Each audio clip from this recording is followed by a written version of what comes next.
My sister has gone through several phases. There was the emo/scene phase of her early teens, an emotionally tumultuous time during which our house was filled with core music, and she was rarely seen without a wristful of bands. Her hair, when it wasn't dyed jet black, was streaked with red, or occasionally blue, and sometimes even green. My parents tolerated it. I endured it. Being 2 years older than her, though, in my mind, immeasurably older, and tried to combat the harsh, often shrieked vocals of her music with the surprisingly preferable noise of video game-stimulated gunfire. Her moods changed more often than she changed clothes, but fortunately, the phase was short-lived. Post-high school, she entered her veganism phase, being virtually indoctrinated into it by friends she made during her freshman year in college. You'd think this would be better, with her thousands of miles away, only visiting for the major holidays. But no, it was much worse than the phase that preceded it. Exactly because of the distance, she'd made considerable effort to inform us, through calls, texts, emails, and mailed pamphlets of the cruelty with which farmed animals are handled, and while my parents and I agreed that the conditions for these creatures were often harsh, we politely but firmly told her we'd continue with our carnivorous lifestyles.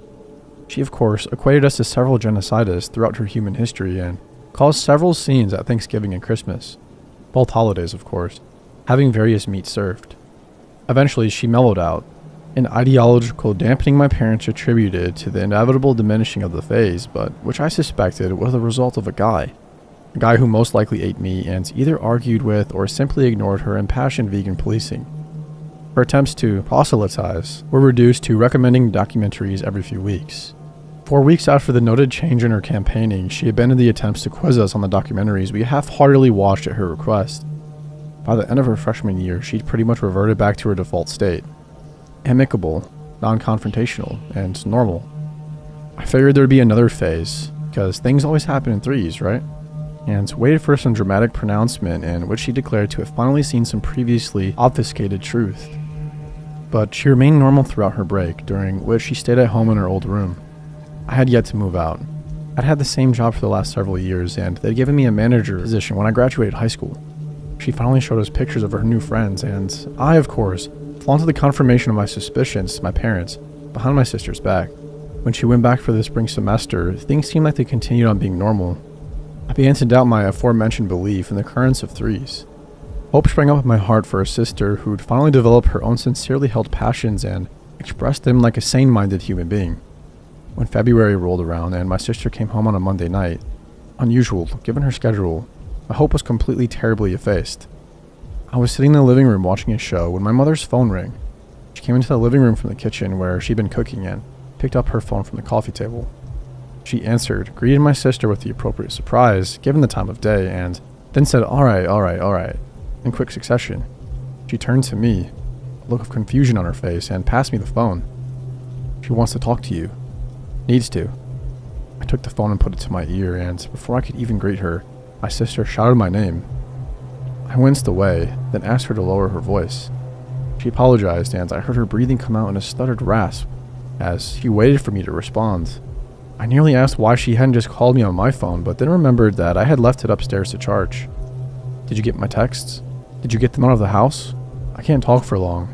He's inside paying for gas right now. He'll be back any second. Despite my request from only seconds ago, she hadn't lowered the volume of her voice. She had just spoken in a tone that was less of a shout and more of a panicked hiss. The words came out in almost a single stream, barely intelligible.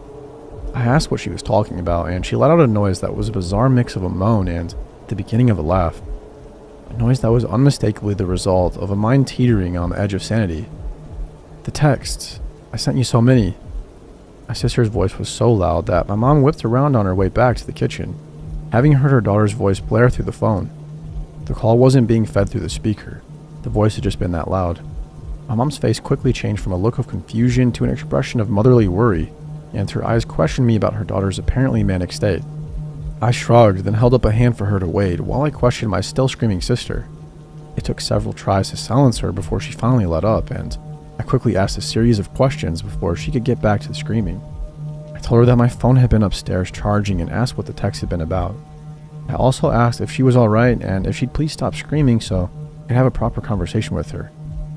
She listened to all of this quietly, although her breathing was still labored, either due to the exhaustion of having nearly blown out the phone's speakers or the result of some anxiety whose source she had yet to share with me. I expected some long outpouring of emotion, perhaps related to the guy I suspected had come into her life and dismissed her militant vegan persona, but instead, in a voice that was barely above a whisper and yet packed more tones of emotion than her screams, she said, "If you don't know, then it's too late. There's no fight left in me now." She then hung up the phone. I sat on the couch, rendered speechless by the gravity that had been toned in those parting words. My mom approached and asked what my sister had said, but I only extended the phone to her. She took it, put it in her pocket, and sat beside me on the couch. I stared ahead, and my gaze resting on the TV, but not really seeing it. My sister's words, though vague, had carried an indescribable suggestion of bleakness and of ill-fated mortality. My mom put a hand on my shoulder and again asked what my sister had said, this time making no attempt at disguising her worry. My expression had frightened her, the dire import of my sister's words imparted through my dumbstruck face. I repeated what she said, though I couldn't begin to convey the way she said it. Still, this caused my mom a great deal of worry, and she pulled out her phone. As her shaking hands flew over the unlocked screen, she called out to my father, who had been upstairs working in his study. He descended just as my mom put the phone to her ears. She didn't have to tell me what she'd heard. The automated speech was audible enough with her sitting right beside me. "I'm sorry, the call cannot be completed as dialed. Please try again." My mom stared dumbly at the phone as tears began to swell in the corners of her eyes. I was similarly affected, though tears hadn't yet risen in mine. In any other situation, the message might have made sense, considering the trembling that had come to my mother's hands at the onset of her worry. But I'd watched her place the call. She hadn't dialed. She'd gone to her contact list and selected my sister's name, something she'd done a million times before. My sister's phone, for whatever reason, had been disconnected following my strange conversation with her. Dad looked from my mom to me, an expression of amusement on his face. My mom, now on the verge of total mental collapse, retired her attempt to contact my sister, and her expression of dread told me of its utility. She threw the phone onto the table, then practically ran to my father, who held her in an embrace while mounting. "What the heck is going on?" Before I could even open my mouth, my mom pulled her face away from my dad's now tear-stained t-shirt and wailed out, "Something's wrong with our daughter." My father's eyes shot to me, his eyebrows raised in a manner that asked a question I immediately understood. He wondered if my sister was undergoing yet another phase, one that might somehow be worse than the vegan one. I shrugged, and he returned his attention to my mom. As he stroked her hair, unsure of how to calm her, he turned to me and said, offhandedly, "Oh, your phone was going off quite a bit earlier. Were they expecting you at work today?" My phone. My sister had said that she tried contacting me several times.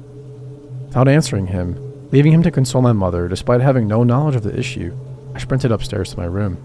When I returned downstairs, phone in hand, my parents were sitting on the couch. My dad's phone was to his ear, but before I had fully entered the living room, he was shaking his head. He hadn't been able to get in touch with my sister either. They looked to me, eyes full of both worry and hope. Hope that the messages contained information that would explain my sister's strange behavior, and the sudden disconnection of her phone line. I unlocked my phone and was surprised to find out I only had 4 text messages and a missed call with an accompanying voicemail. Given the circumstances, I expected to see a greater number of attempts to reach me. I opened the text messages, with the first half being sent shortly after I'd put my phone on my wireless charging pad in my room. The next one followed a few minutes after the first, the third about an hour after that, and the final text only 2 minutes after the third. I read through them all 3 times, then put my phone on the coffee table before the couch so my mom and dad could read them. My mom's trembling hand reached out but froze mid-grab. She was petrified by the frightful uncertainty of what they might contain. My dad, a bit more accustomed to familial issues than her, had lost a brother growing up, grabbed the phone and read through the texts. Ordinarily well composed, his face soon shifted into an expression of distress that elicited a startled cry from my mother, who finally seized the phone and read the messages herself. A few moments later, she dropped the phone and began wailing insensibly, a fit of unprecedented hysterics that neither my dad's embrace nor his soothing words could calm. These are the texts. Nothing has changed. 4:38 p.m. You were right, but you probably already knew that. Mark was the reason. It started with jokes. He'd say things like, "Plants are alive too. You're just trading one cruelty for another." He'd call me Terror of the Trees or Broccoli Butcher. Things worsened after that, though. He'd sneak meat into my food. Nothing major, just bits of bacon or beef ham cubes, but still enough to where I'd taste it and feel guilty at how good it tasted. Then he'd laugh and do something to make me forget about it, or outright forgive him. It went on like this for weeks until he stopped trying to make it up to me and insisted that I suck it up and stop whining about rightfully indulging in the meat of the weaker species. Unfortunately, I did. I ate the meat and became a vegan only in name. 4:43 p.m. We had stew the other day. Meat, potatoes, carrots, and onions. It was really good. I've basically been living with him. He lives in a decently sized house off campus in a pretty nice neighborhood. His parents are pretty rich and bought him the house after his mandatory first year in the dorms. Ordinarily, I'd cook something and bring it over, but that day he insisted on cooking and said that I'd be eating meat. It wasn't a question or a statement that left the room for argument, but more of an order. I was tired of fighting, of resisting, so I went along with it. Just wanted to have a nice day with him. We ate, and oh man, the stew was amazing.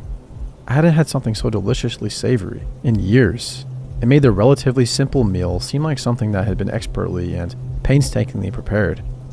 Mark was happy to see me enjoy it so much, but there was something off about the happiness. His expression became a bit too happy. More than just an expression of pride or relief at a guest enjoying his cooking. 5:33 p.m. You have to believe that I have no way of knowing or even suspecting the truth. How could I have? I'd never tasted it before, and even though it hadn't tasted normal compared to past experiences with meat, no one's mind would naturally make such a terrible leap. When he brought me into the basement and showed me the refrigerated section, I was understandably shocked. It's not often, if ever, you hear of someone butchering and storing their own meats, but when he opened the massive steel door, I knew at once what I'd just eaten only minutes before. The chilled carcasses hanging from hooks in that cold, misty space weren't those of animals. I recognized that immediately. I was shocked and disgusted at myself and sight before me and scared of Mark because at that moment I believed that I was going to join those butchered forms. There were even a few empty hooks suspended from the ceiling, swinging eerily from some cooling draft. 5:35 p.m. I'm still afraid, but now the source of my fear is different. I'm not afraid of Mark anymore. I'm actually thankful, albeit shamefully, that he's given me this opportunity. I've been so stupid, especially during that phase of veganism. There's nothing wrong with eating meat, nutritionally or ethically. Mark has shown me that and has allowed me to experience the truth firsthand. And there's a kind of meat that's so much better than all the others. A meat that once tasted becomes all you can think about. It's enamoring, almost spiritually captivating. I love it, but I'm also afraid. Afraid of what it means for my life and what I'll have to do now. Mark's supply isn't infinite, and it isn't easy to procure this kind of meat. Now that I've had it, now that I've seen his collection, I'm embroiled in the whole thing. I'll have to help him get more. I want to help him. I stood frozen in front of the coffee table while my mom sobbed into my dad's arms. He looked at me, and for the first time in my life, I saw a look of utter despair in my father's face. It was terrible and unsettling, and I would have reduced to an emotional state similar to my mother's if I hadn't suddenly remembered that my sister had also left a voicemail. Without bothering to first listen to it myself, I played the voicemail through my phone speakers. It was much shorter than the contents of the messages, but carried that same grave tone that my sister had spoken with in her phone call earlier. Here is a transcription of the voice message. You have to leave the house now. Get them out. We're coming. Mark insists that in order to show my devotion to him and to the meat, the first meal we prepare together must be from a family recipe. Please, Hayden, you have to leave the house. I know I can't stop him, and I don't know if I'll be able to stop myself. I'm so hungry. Hungrier than I've ever been. By the end of the message, my mom had stopped crying, shocked to utter silence, terrified beyond all sense. It took 3 shouts of my name by my father to snap me out of my own horrified state, and when I regained awareness of my surroundings, my dad was ushering my mom into the kitchen, towards the door that led into the garage.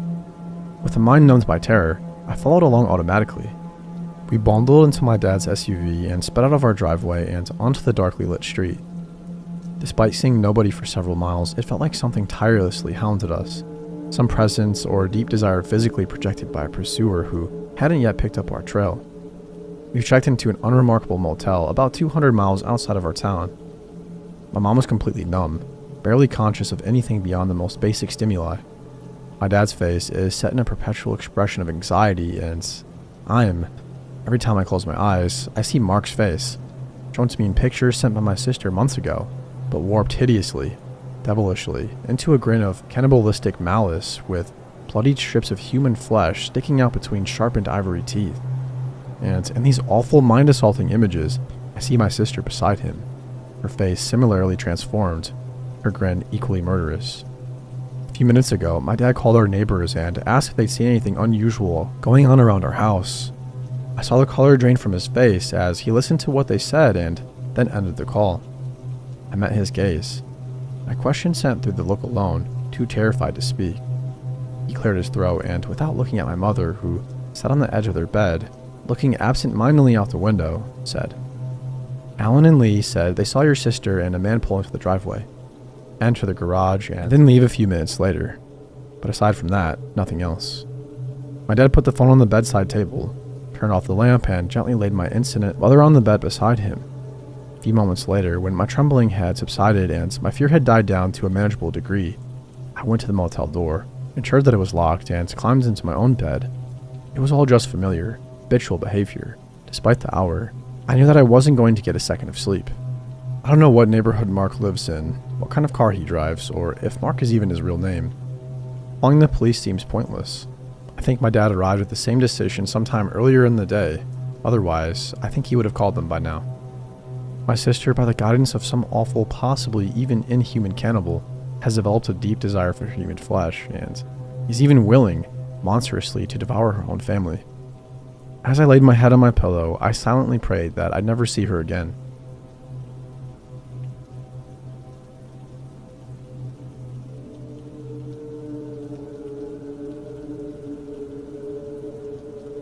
I'm a nurse for the elderly. One of the patients made a terrifying confession. Despite what some might tell you, it's actually not so bad to work in this field. Sure, some of the elderly can be difficult at times, and like any other job, this one has its stomach-churning moments. But most of them are sweethearts. All it takes is some compassion and patience to break through to them. So yeah, I mostly love this job. I wouldn't give it up if I could help it. The only part I don't like is the occasional confession from some of the patients. They say that people can feel their ends nearing, and after a few years working this job, I've come to believe that. Some of them have no one else, no family or friends left, so they air their dirty laundry, so to say, in front of us nurses. Most of the time is pretty mild stuff. Old Gregory cheated on his wife in their 30s. Larry used to be into hardcore BDSM, and Lisa stole from her company for a while. Stuff you don't necessarily expect, but that doesn't surprise you in hindsight. Other times, it borders on disturbing. Jenkins had a bar fight and ran away, and to this day, he's not sure if the other guy survived. Sasha had an abortion on her own, without telling her boyfriend at the time that she was even pregnant. Sierra abandoned her family, running away in the night to start a new life, and seeing the missing person posters ate her up inside.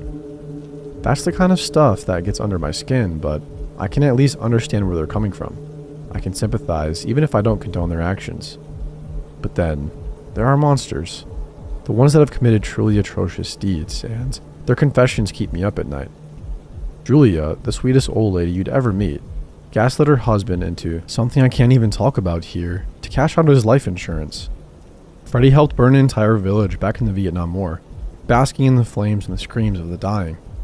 Sally abused her child growing up, to the point it caused a myriad of developmental issues.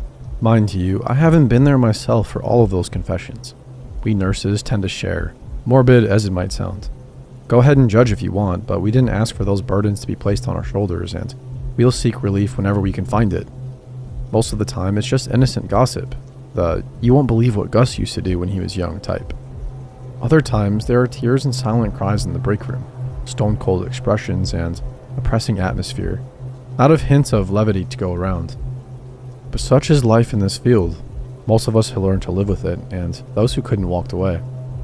I myself am in the first camp, and I don't think last night will change my mind. Anyway, I'm getting ahead of myself. You need some context in order to make heads or tails of this. It all started with Parker, so I should too. He's a bitter old man. There's no way to sugarcoat it. A tough nut to crack. Rage and hatred for everyone and everything simmering under the surface at all times. He's the type of person that won't be satisfied until your parade is soaked to the bone in rain. He's been here since before I was hired, so the other nurses warned me about him from day one. May God help you if you have to interact with him, because he can ruin your entire week just by opening his mouth, they told me.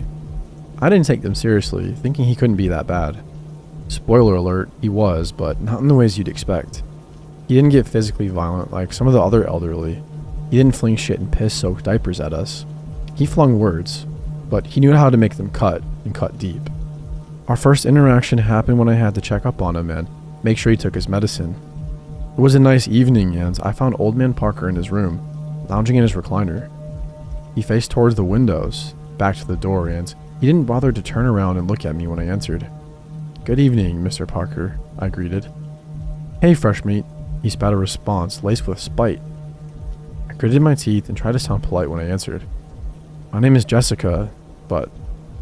"Fresh meat," he interrupted me. "You won't last a month, so I won't bother learning your name. Now, why are you here, fresh meat?" I told him why, and he pointed at the empty pill bottle on the nightstand next to him. Then he returned to staring out the window at the sunset, without another word, so I took my leave. That was how the first 3 weeks went by. I went over to his room for this or that. He made some snide remarks to insult me, and I held my tongue. It was clear he didn't want anybody around, especially me, but I was never a quitter, and I wasn't about to bend to the knee to some old fart with a vendetta against happiness itself. "Are you still there?" he asked on the 4th week when I passed by his room to change his bedding. "My goodness, woman, you're about as smart as you are pretty." He was in his recliner again. Most of his evenings and nights were spent there. By day, he'd be outside or in the common area, terrorizing everyone he happened upon, but as soon as dusk approached, he'd retreat to his room and peer out the window until he fell asleep in the recliner. I ignored his remark, approaching the bed with a fresh set of sheets and pillowcases. "What? Did you swallow your tongue? Forgot how words work?" He kept pestering me.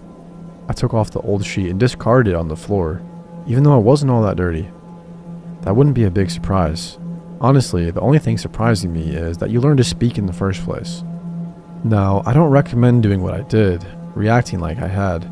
At that point, I should have thrown in the towel and walked away, but I didn't. After 2 weeks of abuse like that on the daily, I snapped. I threw the fresh sheets haphazardly on the bed and stomped over to his recliner. "Listen here, you shriveled up ballsack." I went off on him. "I don't know what your problem is, but I don't need this kind of treatment in my life. I'm not surprised that your family left you with an attitude like that. I'd have dropped you off at a care home first chance I got as well." I hurled insult after insult at him, digging deep to dredge out the nastiest side of me, fully expecting Parker to go off on me in return, but instead he stood there and took it all. With each colorful word leaving my mouth, the corners of his lips pulled a little further up into a satisfied grin. I only stopped when I ran out of breath, and he waited a moment to make sure I was done. "What'd you say your name was again?" he asked.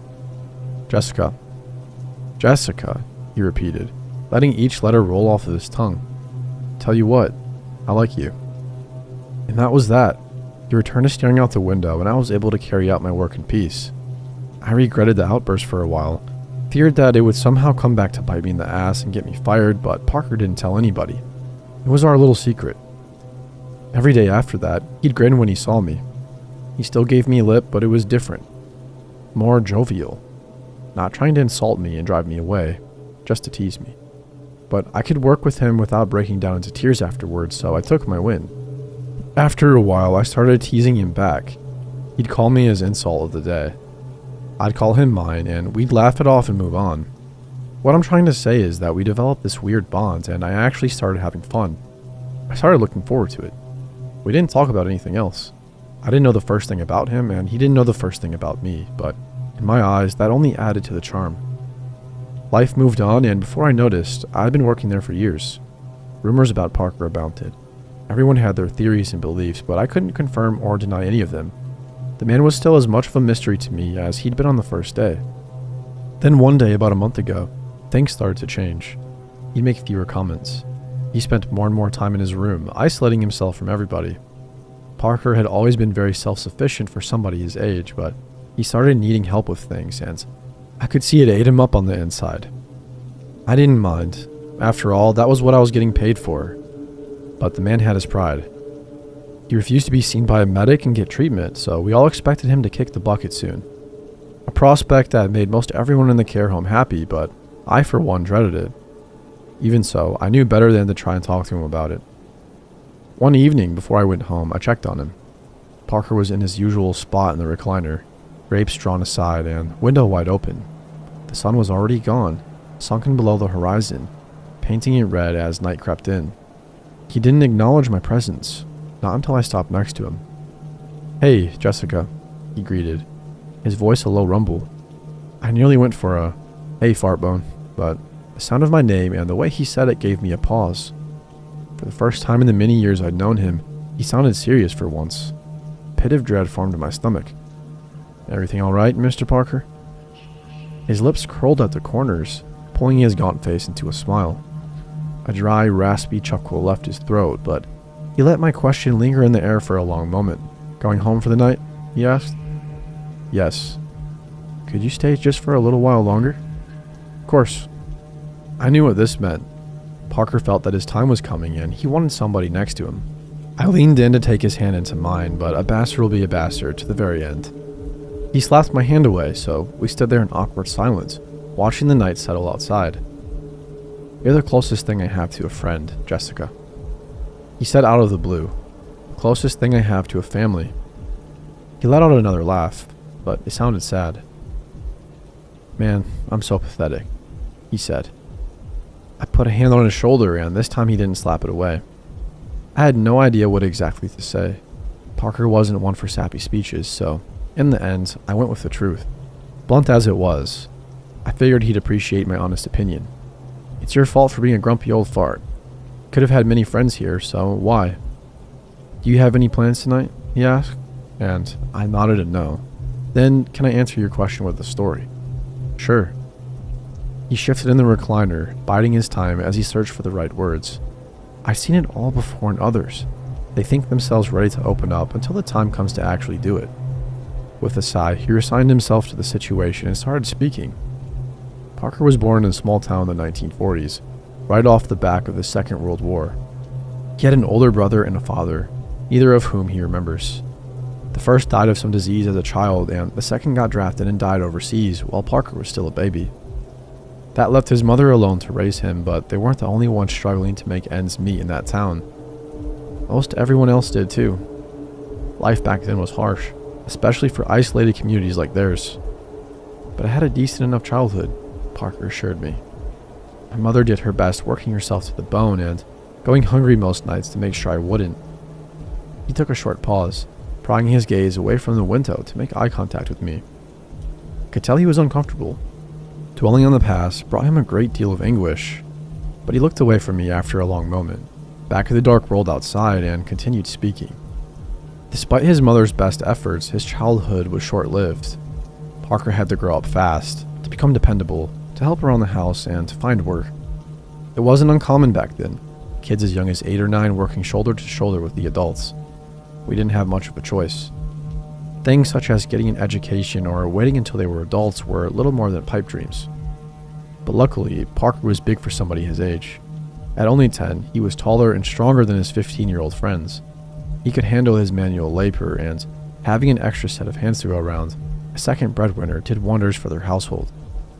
"I still remember getting my first ever pay," he said with a sad smile. "A small sum, but I was proud. Mother wanted me to spend it on myself, to get something nice, but I didn't. I bought a sack of flour for her to make bread out of, and I used the fabric to make myself a new pair of shorts." I'm so sorry," I stuttered. "Yeah, me too."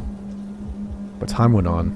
Parker kept working throughout the years, living life one day at a time. Trouble was never far off, but he faced it head on. The adults always tried to shortchange him for his work, and other kids tried to bully him out of his meager earnings regularly. The first time that happened, I came home empty-handed with a broken nose and a busted lip, he said bitterly. 5 of them ganged up on me. It was a dog-eat-dog world back then. When he was about 13 and his mother brought home a new man, Parker hoped for a change. A chance for him to have a father, a role model, someone to teach him how to be a man himself. He thought life would get easier. "How wrong I was," he said. "That man was an alcoholic abuser." Parker and his mother found out as much soon enough. Her sooner than him, but he saw the signs. Even though he still worked and brought his earnings home, food was suddenly in short supply. His mother always had bruises she tried to hide, and his stepfather was always drunk. When I returned home beaten up again by the other kids, I was hopeful for once. I thought he'd go out there and do something about it. And he didn't? I asked with hesitation. Parker huffed. He beat me up as well for being a sissy. In his own words, "It better not happen again, you hear me?" He said that the next time I come home empty-handed, he'd show me real hell. Why didn't you run away or get the authorities involved? Run away where to? Parker answered. And the authorities didn't give a shit back then.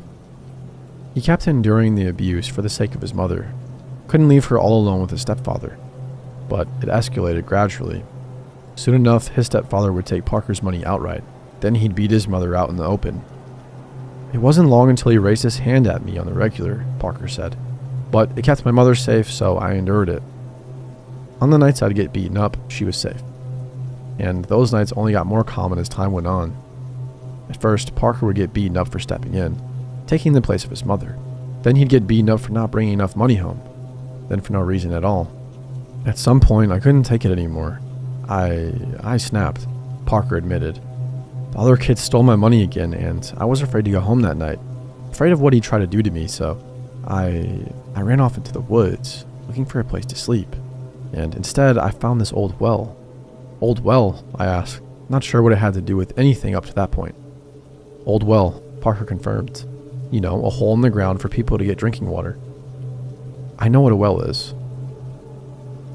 At any rate, he found this old well, a dilapidated thing, long out of use and in serious disrepair.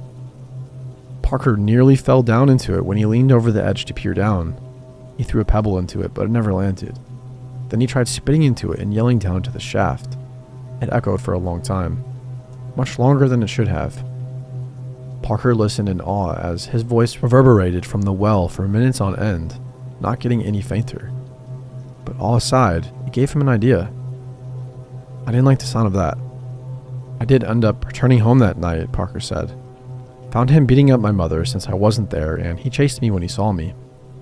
Parker led his stepfather out of the town and into the woods, farther away from civilization, deeper and deeper between trees, till he heard the faint echo of the well still calling out. I hid nearby and kept quiet, he said. Waited for him to find the well, and he did. He heard the echoes of my scream and thought I fell down to the damn thing, trying to hide. The asshole laughed about it. Stepfather approached the well and leaned over the edge, still laughing. Did you learn your lesson yet, you damn bastard? Parker imitated him. Little did he know that I did. It just wasn't the lesson he wanted me to learn. Parker burst out from his hiding place while his stepfather was distracted and ran up at him. All it took was a single push, he said grimly. A single push, and he tumbled over the edge, fell into that abyss head first, screaming all the way down to the bottom. From that day onward, the echo of his voice joined mine in the well. The authorities pretended to search for him for a few days, but no one ever really truly gave a shit. He was just an alcoholic bastard, so everybody thought he'd gotten his comeuppance. That he died in a ditch somewhere, or he ran away in search of greener pastures and other people to terrorize. Nobody suspected us, Parker said. Not my mother, who was too weak to fight back, and they considered me just a kid. No way in their eyes for either one of us to kill an adult man. With him out of the picture, though, Parker's life improved somewhat. He still earned a pittance, and the other kids still bullied him, but at least he could rest easy in his own home. I went to that well every day at first, then every other day, then once a week at most. But the screams never stopped, day and night. They got fainter, barely a whisper in the wind, but I could still hear them.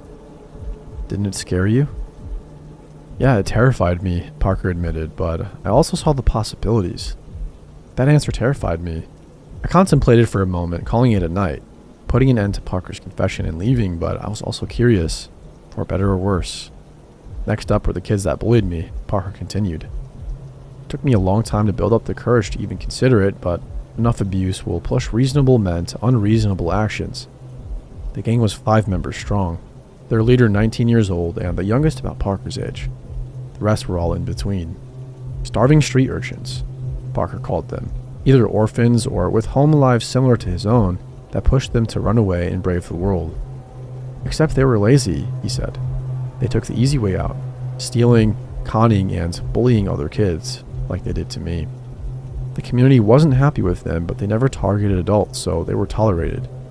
Till they beat up Parker for the 100th time and He decided he'd had enough. I only wanted to get rid of their leader, he said. Thought their little clique would break apart without him, but couldn't separate them. Parker tried to challenge him to a one-on-one fight outside of town, but he came with the rest of his gang, and he was pissed. You could see the bloodlust in his eyes from a mile away. I knew they'd give me hell like never before, so I had no choice. All 5 of them had to go. Parker ran away, and just like his stepfather, they chased him to the woods. He hid near the well again, and when they got closer to inspect the echoing voices, Parker repeated his earlier stunt. I pushed the oldest boy first, he said in a stone-cold voice. Then, before the others had a chance to wise up, I pushed the second oldest as well. The others were smaller. I could take them. They tried to run away, to escape with their lives, but I couldn't let them. Parker chased them down, and he caught up to the youngest first. He tripped the boy from behind and stomped on his knee to break it, then kept going. The next one he grabbed by the shoulders and swung into a tree head first, breaking his neck. I tackled the last one and got him into a chokehold. He kicked his legs, clawed at my arm, and tried to bite me a few times. When he realized he couldn't break free, he started pleading, begging for his life. He told me he wouldn't speak a single word about what happened there.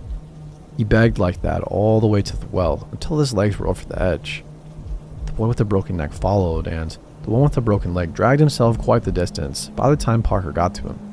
But he went through with it, and that night the well gained 5 more voices. Parker stopped his retelling for a moment and stared off into the distance. At first, I thought he was either giving me a breather, a bit of time to process what I heard, or searching for words. I looked outside as well, and the silhouette of a tree against the starry night sky shook in the distance. A reverberating scream followed. "We don't have much time left. I have to hurry up," Parker whispered. I was frozen by his side as he picked the story back up. In shock, in fear, not knowing what was about to go down or what I should do. I'd witnessed a few confessions by that point, but none came even close to Parker's. He confessed to 6 murders and just as many minutes, and I was sure there'd be a few more by the time he'd be done with me. The guilt ate me up inside, he confessed. I went by the well every single day, regretting what I'd done. Nobody missed those kids, and no one in the community blamed Parker. He wasn't the only one getting bullied by them, and on some level, everyone was glad they were gone. One less problem in their lives, so they were happy to pretend the 5 ran off somewhere to carry out bigger heists. I was so depressed for years because of it, but I kept telling myself that I had to do it, that my life was better now. Lies I only half believed, but they got me out of bed in the morning. Another tree shook outside, closer to us, but there wasn't a scream this time. Parker flinched visibly. Anyway, the years flew by. People kept leaving the small town, flocking to big cities in search of work. I was one of them. I found this wonderful girl and I left with her. They took Parker's mother as well, and the 3 of them found work at some factory or another.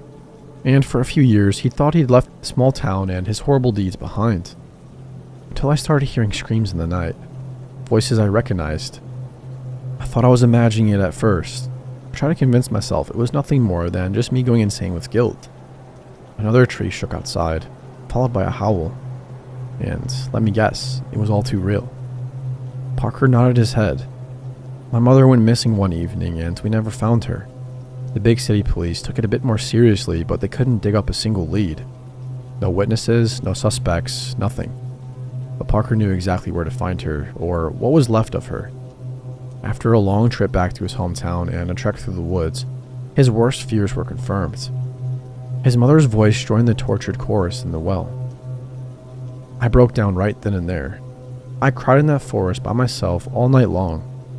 He returned home though, if only for the sake of his girlfriend and soon-to-be wife.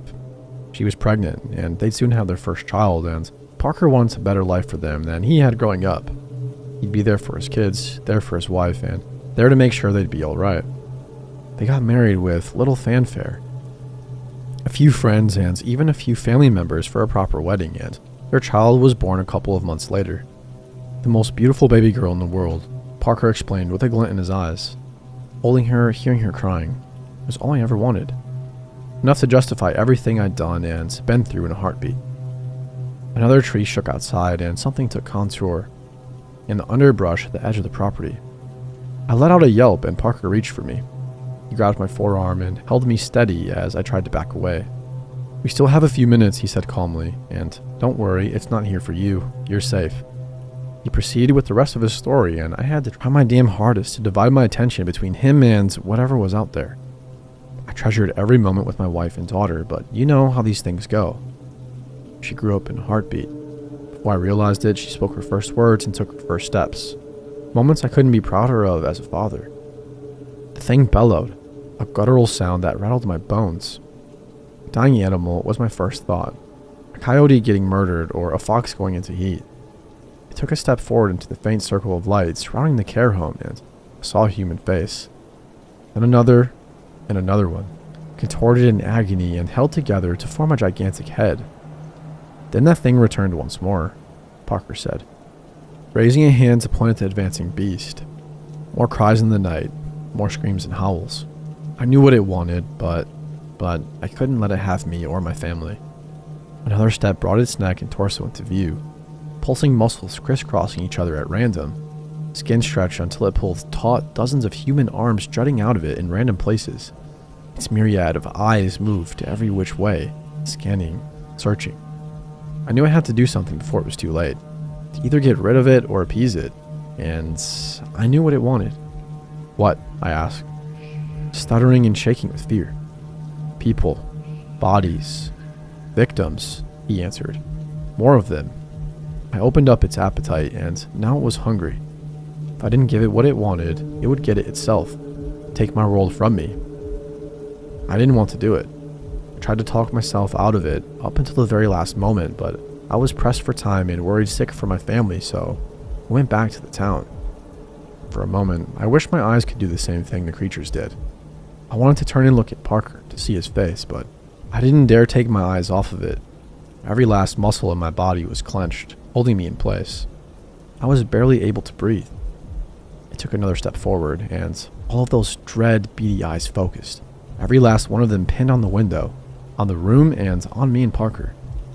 I kidnapped somebody," Parker said, his voice fraying into a cry at the edges. "An older man living all by himself.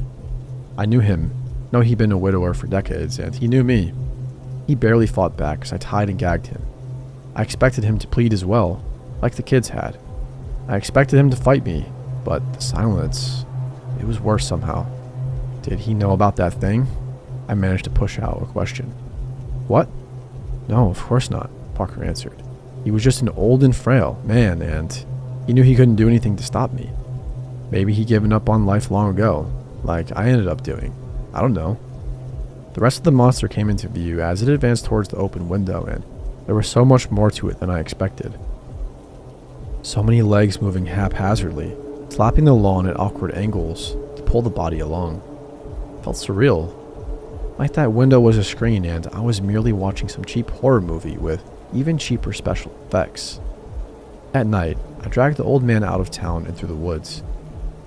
I got him down to the well, said a short prayer for his soul, and tipped him over the edge. He went down without a sound. The monster stopped a few feet away from the window and craned its head forward. By that point, I was pretty much useless, more of an ornament than an active participant. Parker let go of me and moved to get up, failing twice. His old bones were all out of strength, but he still had his determination. The third attempt saw him to his feet, even if a bit wobbly. "I returned to my wife and daughter after that," he said, taking a step towards the window, and all was fine for a while. Seeing her smile growing up and having her by my side kept the guilt at bay. She was my world, and I was ready to do anything to keep my world from crumbling. The monster cooed. One of its many faces moved across its skin, pushing against the rest, until it got to the forefront. A wide smile took over its lips, replacing the agonized expression. The next time the screams returned, I knew what I had to do. I knew what the rest of my life would be like, what sins I had to commit. Every few years, I'd return to that cursed town, kidnap somebody in the dead of night, and throw them into the well. The smile on the face of the forefront only grew wider, but the rest didn't match. They started whispering aggressively, their voices merging as they got louder. I kept at it until my daughter grew up, until she found the boy she wanted to marry and moved out, until everybody left that town behind to be an empty shell for the forest to retake. And I called it a job well done. I thought my daughter was safe, and I could finally let the monster take me, that I'd finally atone for all of my sins. Parker closed the gap to the window, and so did the monster. It pushed its many arms into the room, hands both big and small grasping at the air as they tried to reach him. "And what happened to her?" I asked. The question felt strange coming up my throat and leaving my mouth, like it was uttered by somebody a million miles away, completely detached from the situation. Parker extended one of his arms but paused, and turned to face me. "What do you think happened, Jessica?" He asked in a somber voice. "What do you think pushed me on the run for the rest of my life? Made me grow wary of approaching people and making friends?" I held back the answer, if only because I had one more question. "Why tell me all of this?" Parker smirked. Same mischievous, shit-eating grin I'd gotten used to from him. "Because I'm a selfish old bastard," he said matter-of-factly. "I wanted at least one person to know and maybe miss me. Now you do." He took the final step that brought him within the monster's reach, and I got a hold of his arm with 100 fingers. The many eyes looked past Parker, directly at me. "Thank you, Jessica," Parker said, his back to me. "You can leave now. That would be best." I didn't argue with him on that. I slowly walked backwards towards the door. My head was heavy, my mind was spinning, and my legs felt like unsteady stilts at 100 feet long. But I did it. I reached the door, backed down to the corridor, and closed it gently. Parker watched me the whole time, a peaceful smile on his lips until the latch clicked. The rest of the night was a blur. I wandered to the break room with tears streaming down my face, but I didn't even realize I was crying until I tried to light a cigarette and a tear fell on it. My hand shook like an earthquake, as did the rest of me. I smoked about half the pack, waiting and praying for that thing to leave so I could too. A couple of hours later, I finally built up the courage to bolt out of the care home and to my car. I drove home in a haze, eyes darting at every little movement, and I didn't manage to sleep a wink till the break of dawn. But I returned to the care home for my next shift, looking like a ghost. Police were there, interrogating everybody about Parker's disappearance, and I lied to them. Couldn't possibly tell them the truth. Not when I don't even know where that damn well is. So yeah, I lied until they left me alone. I lied until they packed in their car and drove off. Everybody else is awfully happy that Parker's finally gone, and I stand out among them like a sore thumb, sitting in his recliner, writing this as sunset approaches. I realized he was right on both accounts. He was a selfish old bastard, and he left behind somebody who misses him.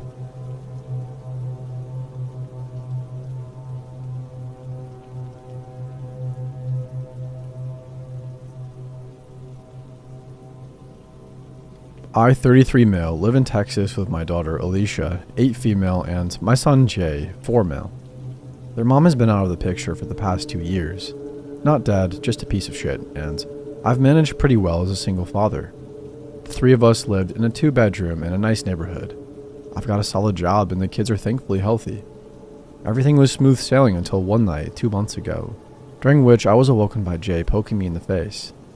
He was sobbing violently, though I recognized it as the I'm afraid kind of crying as opposed to the I'm hurt kind of crying, which made me a little less worried. Jay's always been nightmare prone, so I assumed that's what was causing him distress. When I asked him what was wrong though, he said, "The man in the next house is making scary faces at me." I'd heard my fair share of Jay's stories about monsters terrorizing him from the dark corners of his bedroom, but this was something new. I assumed he meant our neighbor's house, and the lack of fantastical elements in his description made me uneasy. It felt too specific to be one of his usual nightmares. I got out of bed and walked with Jay in tow to my kids' room. Alicia was awake in the top bunk. From the soft glow of their nightlight, I could see her crossing her arms and scowling down at her little brother.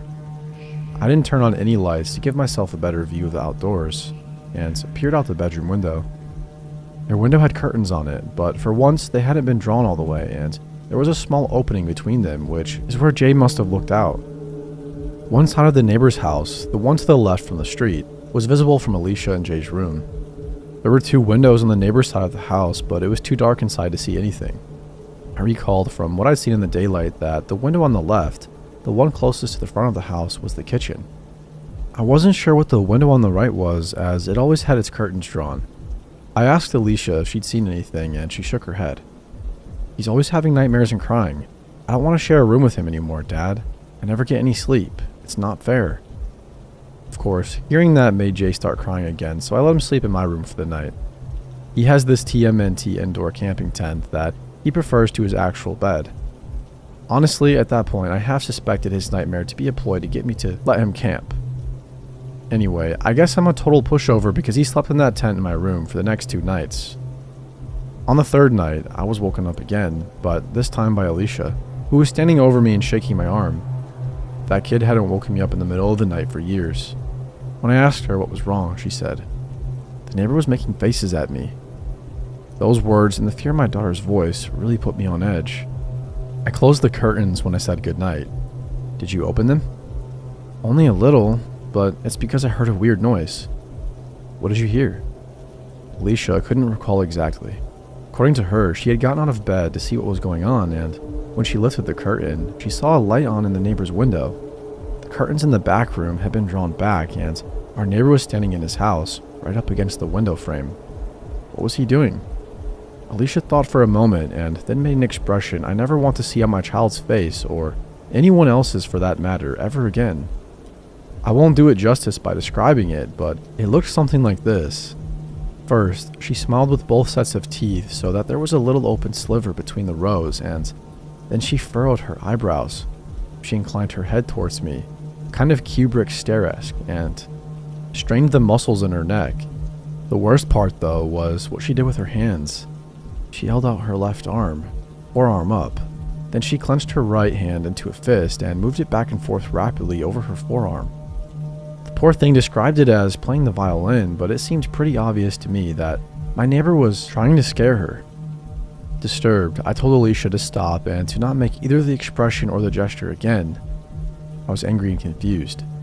My neighbor, a man in his 40s, was a bit of a recluse, but he had seemed normal enough in the 3 or 4 times I'd spoken to him. I couldn't fathom why he would do something like that to my kids. After asking Alicia a few more questions, I realized that my neighbor might not have done anything technically, or at least legally wrong.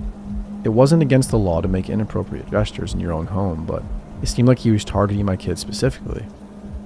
Legal or not, I planned to have a little chat with him the following morning. My last question to Alicia was if our neighbor had made any other gestures, and she nodded. Then she started making beckoning, come here motions with both of her hands. I had Alicia sleep in my room for the night as well. I also checked out the window in my kids' room, but like before, I saw nothing. The house was completely dark.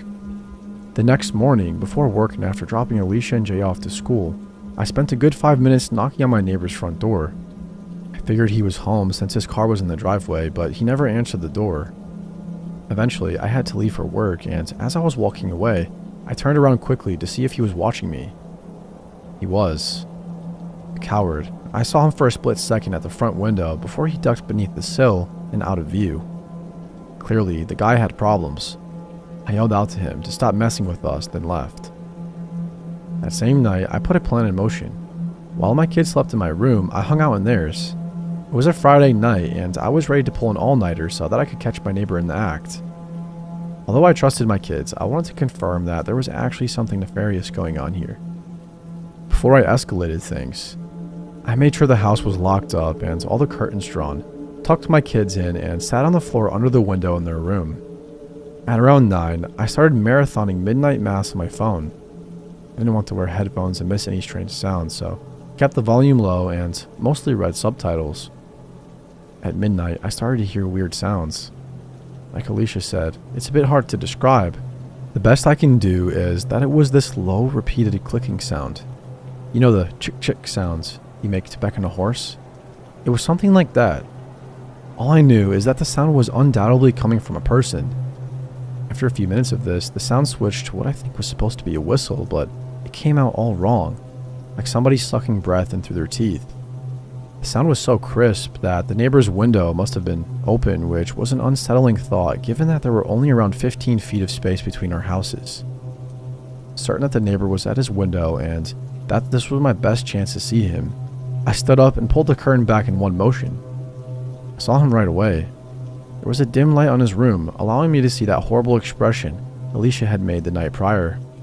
It was one thing to see my child's recreation, but it was far more frightening on an adult.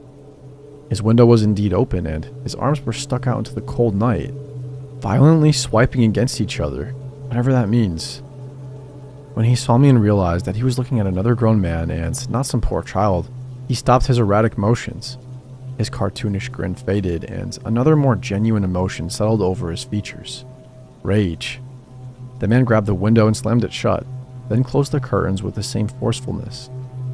I let my own curtain fall. I was a little shell-shocked, I think. Of course, I was perturbed by the sight of the man, but his face and his movement, and the fact that he'd been doing that for who knows how many nights now, in an attempt to frighten my kids. However, another detail stuck out as even more concerning to me, which was the fact that I genuinely wasn't sure if the man I had just seen was my neighbor. I'd seen him so many times in the years I'd lived in that house, and I was having trouble conjuring up his face. I sat on the floor for a minute, my blood thundering in my ears. I definitely had enough evidence at that point to call the cops, right? Just as I was about to pull out my phone, I heard a tremendous smack against the glass of the bedroom window. After a brief hesitation, I pulled the curtain back again. There were no lights on in the neighbor's house, and there was also nobody outside from what I could see. I pulled the curtains back a little further and saw a handprint in the top corner of the window pane. It's worth noting that our house is on a raised foundation, and that particular window is very tall, so even though the window was on the first floor, the man outside would have needed an insane vertical to get his hand up there. I pulled out my phone and dialed 911. As I explained the situation to them, I quickly walked around the house to see if I could catch a glimpse of the man. My last stop was my bedroom. Once inside, I locked the doors, and while still on the phone with the operator, I took my handgun out of the safe in my closet. My heart was beating out of my damn chest, but I knew I had to stay calm. Even more so when I saw that Alicia was awake and looking out the tent at me. I reassured her in a few words, whispering that we were okay, but we had to stay very quiet. I sat on the edge of my bed, my firearm ready and my ears straining. My kid's tent was in the corner, and to the left of the tent, in the middle of the wall and directly across from where I sat, was a window. After what felt like an eternity, I saw something. It was a cloudless night, and the moonlight was bright enough that I could see a silhouette through the white curtains. The dark shape was nebulous at first, but became more clear as the man outside stepped closer to the window. Somehow, he knew which room we were in. The silhouette didn't move for several minutes, and I remember being thankful that, from the angle at which she sat, Alicia couldn't see it. Then something happened that I couldn't entirely wrap my head around. The man stepped back from the glass and raised his arms, making a Y shape with his body and his limbs. Only his arms were far too long. They seemed to be double the length that they should have been, each arm about the same length as his entire body. I thought at first that he was holding something, maybe two pipes that just appeared to be an extension of his limbs, but I could clearly see two hands at the ends of the extremities. I could see 5 fingers on each hand, flopping around slightly as the man brought his arms closer to the window. Then I heard a thud. I stood up and readied myself to shoot, but just then, the sounds of sirens pierced the quiet night. The man outside banged his hands against the window one last time, and then it was as if somebody had sliced his arms at the elbows. His forearm seemed to shear right off, and the man took off running before they so much as hit the ground. When the police officers announced themselves, I answered the door and explained the situation to them. 2 officers, a man and a woman, asked me a few questions about my neighbor, which I assume was necessary to establish probable cause for a search. Once finished, they told me to stay inside with the doors locked while they investigated the neighbor's house. I watched them through the window of Alicia and Jay's room. They knocked on the neighbor's door, and when nobody answered, they tried the front door handle. I watched the unlocked door swing open. The 2 looked at one another and then entered. I'm not sure what they found inside that house. All I know is that when they emerged a few moments later, they both looked very disturbed. When I went outside to ask what they had found, the female officer told me simply, "Your neighbor's dead." The rest of the night was a blur of strangers in uniforms filing in and out of my neighbor's home. Some came to my porch afterwards to ask me questions, and none offered me any answers. They moved with tight-lipped efficiency, their faces guarded, their words clipped. At one point, I wandered to the side of the house and found several people photographing something on the ground outside my bedroom window. Before they could ask me to leave, I made out the gruesome shape of 2 human arms. The kids and I have been staying in my parents' apartment for months, and I think everybody, even Jay, is getting tired of the cramped living situation. I can't stay in the house. Alicia is way too traumatized for that, and I wouldn't be comfortable staying there while the murderer is still at large anyway. I want to sell the damn house, but our story going semi-viral is making that difficult. After all, who would want a house that, thanks to the news, has become permanently associated with phrases like dismemberment or days of torture and victim barely recognizable as human?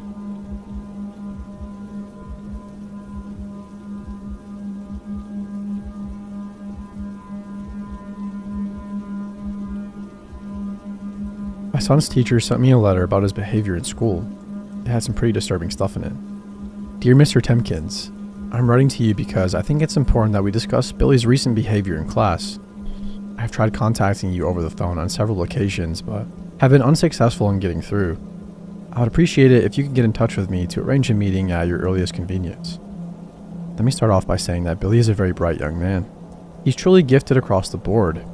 I'm not exaggerating when I say that the boy has one of the most impressive scientific minds I've seen in years, especially when it comes to chemistry and biology. He may only be 11, but he has more knowledge in these areas than plenty of adults I know. Whatever work you've been doing with him outside the classroom is clearly paid off in that respect. I'm also conscious that the circumstances at home have not been easy for any of you recently. I'm aware that Billy's grandfather passed away a few months back. It must be a very difficult time, so please do accept my sincere condolences. And know that I wouldn't be contacting you if I didn't deem the matter an urgent one. As long as I've known him, Billy has kept to himself. He's always been one of those children who are just happy, if not happier, in their own company. Eating by himself at lunchtime, playing on his own. He's always struck me as something of a shy boy. He has never struck me up until the past few weeks as a violent one, but recently there have been causes for concern. There are 3 incidents in particular that I want to address with you. We can discuss these in more detail when you come in, but I've outlined them below so you understand the seriousness of the situation. The first incident took place a couple of weeks ago. Billy had a falling out with another boy in the playground. I don't know what the disagreement was about, and neither boy will tell me, but another little girl was playing nearby, and she tells me she heard your son say to the other young man, "If you don't back off, my granddad will get you. He knows how to do magic, and he can make you disappear." Those exact words. Now, I'm aware that these are very difficult circumstances. Billy is almost certainly still grieving for his grandfather, and I know grief can often present itself in unusual ways. But despite this, I cannot completely excuse Billy. I'm told the other boy was quite distressed, and we cannot tolerate threatening language like that in our school. The second incident took place last week. I was having a chat with Billy after class because he wanted to talk through his math homework with me to make sure he understood it. As you can probably imagine, this isn't a common occurrence with the children in my class, so I was more than happy to help. But as he was reaching into his rucksack to get his textbook, a tin fell out. Not the pencil case he always has on his desk, but a plain red tin I haven't seen before. When it fell out of his rucksack, it landed on the ground and broke open. There were insects inside it. Dead, dismembered insects. Flies with their wings removed, a chopped up worm, a spider with half of its legs pulled off, which still seemed to be alive and tried crawling away across the carpet. The only other thing in the tin beside the insects was a small pair of tweezers. Now, I want you to know, Billy gave me an explanation for all of this. He told me the bugs were part of an experiment. He said he'd been trying to teach himself about anatomy, so he'd been collecting some insects to dissect. I asked him why the spider was still alive, if that was the case, but he told me he thought it had been dead when he was operating on it. Said it must have gone into shock. If I'm honest, I'm not sure what to believe.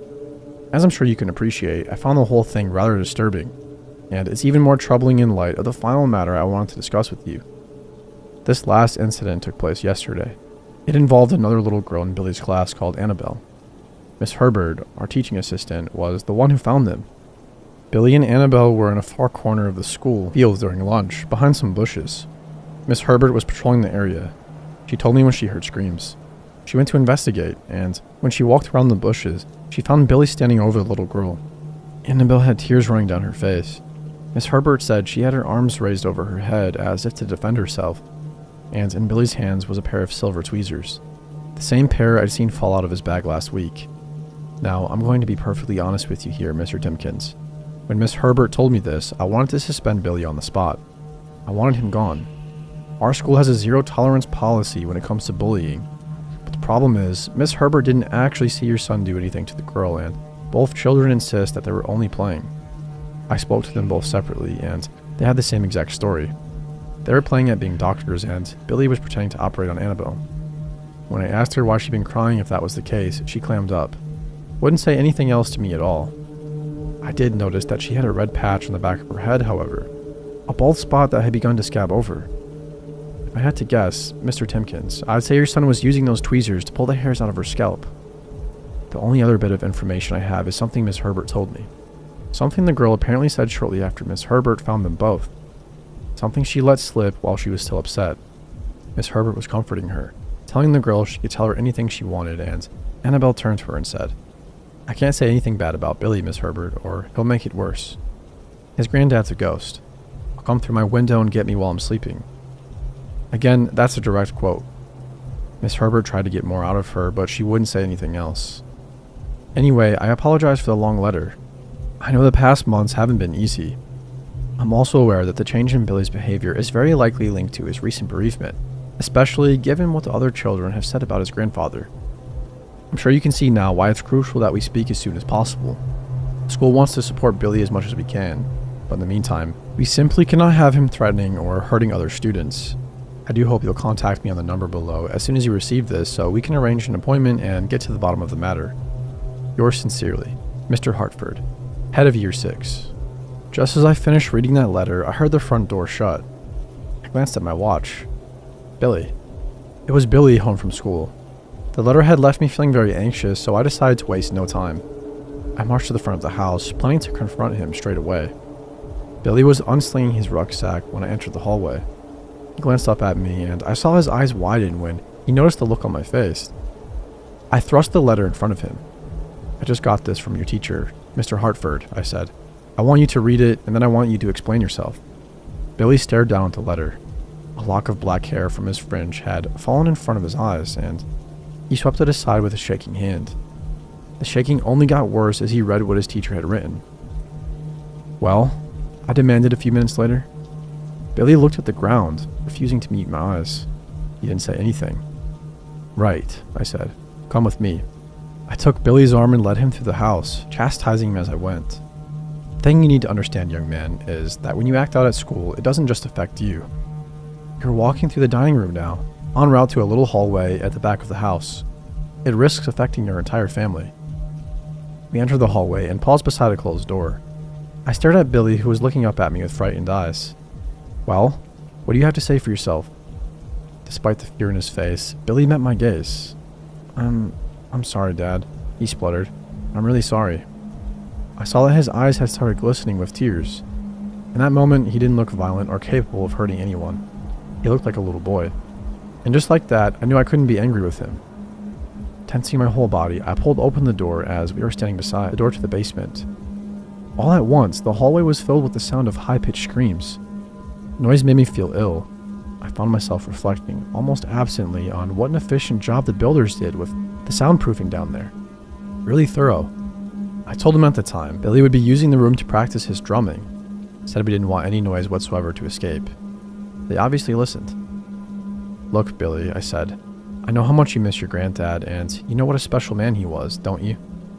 Billy nodded. "And you know that the special instructions he left for us have to be followed very carefully, right?" Billy nodded again. "I know, Dad," he said. "That's why I've been doing my best to practice, because I want to help." He stared up at me with a bright-eyed excitement. It did nothing to help nausea in my stomach. Billy's only a kid. He's only young. Involving him in all of this was the last thing I ever wanted to do. But sometimes you don't have a choice. Sometimes the alternatives are worse. The old man was very clear in the instructions he left behind. If the whole family isn't in on it, it won't work. And if the whole family doesn't try and make it work, he'll know. The first time I went down to the basement, I left Billy behind. I thought it wouldn't matter. But that night, he came to me while I slept, visited me. I dreamed I was trapped in bed with my arms pinned at my sides, and he was looming over me, watching. He didn't say anything, just pointed a finger at the photo of Billy on my bedside table. The message was clear enough. If you don't do exactly what I ask, it won't be you that suffers. It'll be your son. Now I reached down and ruffled Billy's hair with a trembling hand. In the basement below us, the screams grew louder. "I know you only want to help," I whispered. "I know you want to see your grandpa again, but part of helping is making sure we keep what we're doing here a secret, too. You understand that?" Billy looked down at the floor and nodded for a third time. Shoulders slumped. Right then, I didn't know what was worse. The fact that I had no choice but to involve him, or the fact that he seemed to want to be involved. The fact that sometimes when he looked at me in a certain light, I saw traces of his granddad in him. I'll tell you what, I said after a moment. If you promise me you'll start behaving in school, I'll let you choose the best parts on this one. How does that sound? You're still a bit too little to help with the operation, but that doesn't mean you can't be useful. Billy stared up at me with wide eyes. Really, Dad? You sure? I nodded at him. I forced myself to smile. I felt the nausea in my stomach roll and churn. Billy's a good kid. I know he is. All I really want to do is protect him. I spent the last 11 years of my life trying to do just that, and 3 months ago, I thought I succeeded. 3 months ago, when his grandpa had a heart attack, I thought the nightmare was finally over. But then I found the instructions he left behind for us. I started seeing him in my nightmares, and I realized it wasn't really over after all. Now I watched as Billy ran over to the top of the basement steps. He paused and grinned back at me. I know 2 kids in my class who lost their granddads as well, he said suddenly. They're both sad because they'll never get to see them again. But I'm not sad, Dad. I'm lucky. We both are. He turned and ran down the steps. I followed after him, shut the door firmly behind us. The screams were louder than ever now, and Billy's next words, which echoed back to me up the staircase, were almost lost in the noise. Only a couple more bits and pieces to go now, he shouted. Then I'll have a brand new granddad.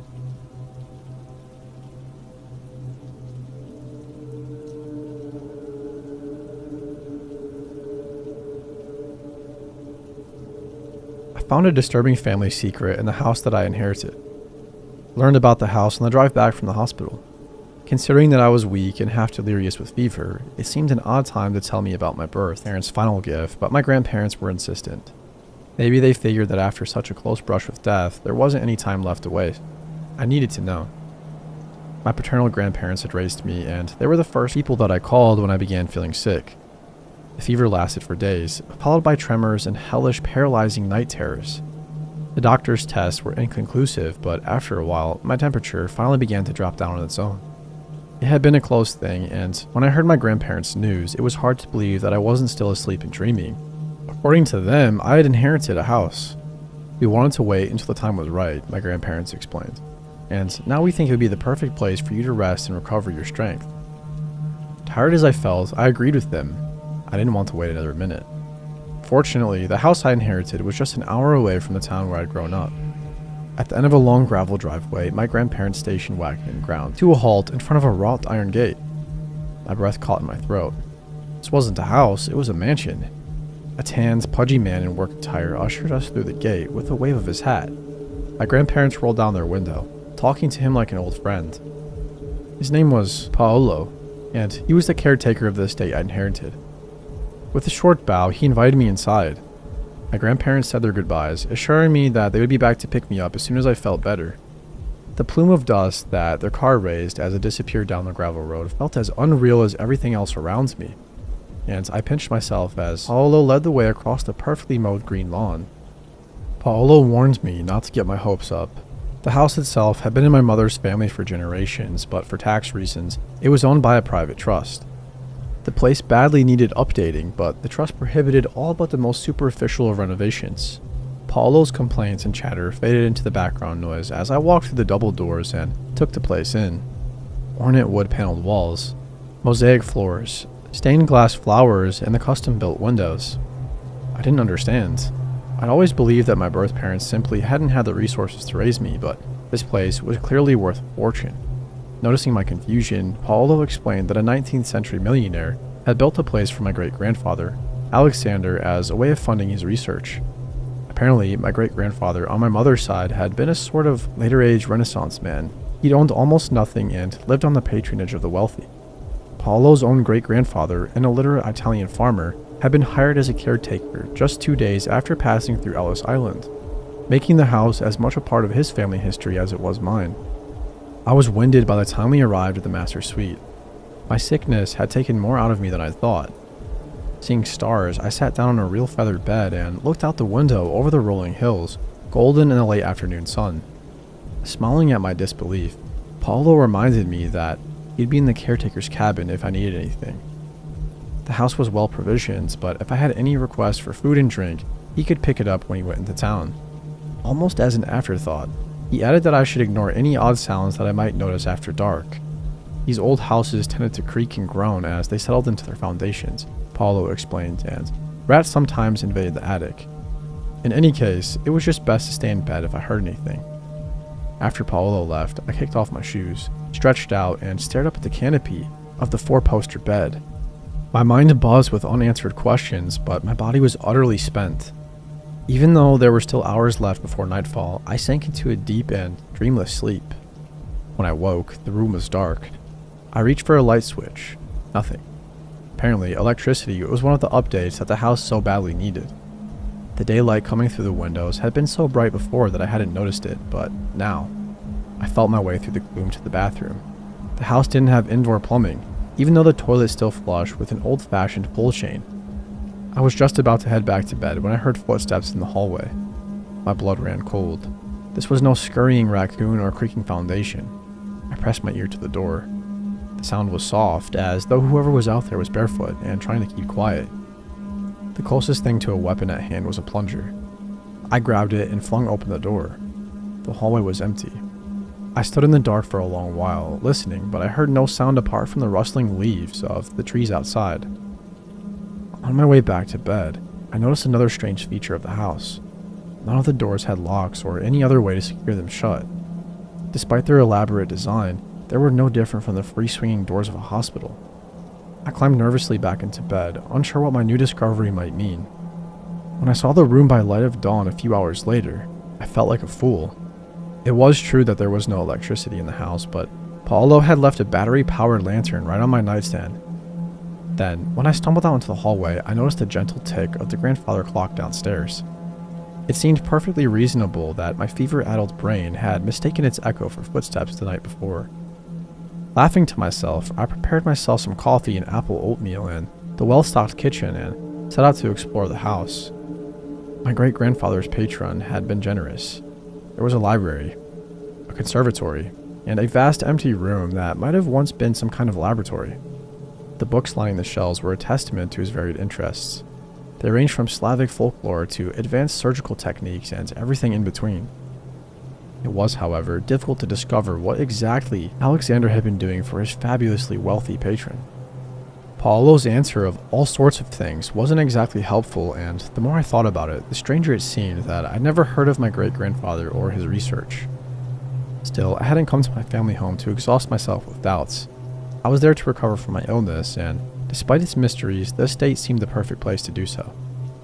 Disconnecting from the digital world did me good, as did the fresh air and solitude. My grandparents had dropped off 2 suitcases of my clothes and personal belongings, while Paulo made sure that the kitchen was well stocked with anything I happened to crave. Even so, I found myself eating and drinking less, instead spending more time walking, reading in the library, and investigating the strange old house that was my heritage. During the day, I felt like I was making progress. The nights, however, were a different story. Although it was probably nothing, I couldn't stop thinking about the footsteps that I'd heard during my first night at the estate. The lack of lighting in the ornate, high-ceiling rooms bothered me, as did the fact that there was no way to lock any of the interior doors. The weirdly stretched shadows cast by my battery-powered lantern reminded me too much of the night terrors that had accompanied my fever. And the worst of them, an emaciated woman in a white nightgown with hollow eyes and a distended jaw that hung down to her chest had pursued me through the darkened corridors. Corridors that didn't seem very different from those of the estate. Maybe it was superstition. Maybe it was just a gut feeling, but I dragged a heavy armchair in front of my door before I went to bed. On the third night, a heavy thump jarred me out of sleep. I rushed to investigate, then cursed when my big toe collided with the chair I placed in front of the door. The chair was undisturbed, so whatever had caused the sound must have come from somewhere else in the house. The adjacent rooms were empty, and below me was only the library. Lantern in hand, I hurried down the stairs and into the cavernous room. Nothing seemed amiss, but as I ran my hand along the endless rows of musty books, a thought occurred to me. Wasn't it possible that the eccentric millionaire who'd built this place for my great-grandfather had included some equally eccentric features in its design? A secret passage, for example? It sounded absurd, but when I inspected the shelves more closely, I realized that one stood slightly higher above the floor than the others. The mechanism was simple. Built into the side of the bookcase, it was hardly secret at all. A gentle tug released the latch, and the bookcase swung outward. When I lifted my electric lantern into the darkness on the other side, I realized that it wasn't a passage at all. It was a room, roughly the size of a closet. It contained a wing-back chair, an oil lamp, and a series of journals ordered by date. Mesmerized, I took one down and began to leaf through it. It appeared to contain my great-grandfather's notes on some sort of project, test subject identification numbers, age, height, calories ingested. I noticed that the numbers in the height column steadily increased, while those in the calories ingested column decreased, in some cases to 0. The subjects who didn't reach 0 were crossed off with an X. I wondered if they dropped out of the test early or something. Hours later, I had gone through 4 of those weird journals and was still no closer to understanding what my great-grandfather had been trying to do. Some of the pages featured sketches of bizarre machines. Others showed dosage charts or occult symbols. I was just about to give up and head back to bed when I noticed a darker-than-dark shadow watching me from the doorway of the hidden room. Whatever it was tall and just beyond the reach of my tiny lantern's glow. I could vaguely discern the outline of long stringy hair and an old-fashioned nightgown. If I held up my light, what else would I see? Sunken eyes? Hungry, distended jaws? For a long time, neither of us moved, and then the door slammed shut. That's how I learned that at least one room in the house did lock from the outside. Hyperventilating, I looked around the tiny space. There was no way out, and I began to suspect that whatever this place's original purpose had been, it hadn't been used for a study. It had seemed so cozy that I hadn't noticed the smooth soundproof walls or the drain in the concrete floor. It felt like a place where people had been kept against their will, and now here I was, trapped just as they had been. I pounded on the bookshelf door, screaming until my throat was hoarse. Soon, I was leaning dizzily against the door, wondering why my feet looked blurry. I was going to pass out. The sight of a pedal on the floor jolted me out of my panic. Of course, whoever had remodeled the room would have changed the locking mechanism as well. When I leaned my weight against the pedal, the door swung open easily. I tumbled, panting into the library. I was surprised to see that the sun had come up and that Paolo was leaning against the banister, shouting my name. The caretaker claimed to have no knowledge of the hidden room, but he didn't seem very surprised to see me come staggering out of the wall either. Old houses have a lot of secrets, Paolo shrugged, before asking me if there was anything I wanted from town. I had considered asking him about the tall, tangle-haired figure in the nightdress, but last thing I wanted was for him to fear for my sanity.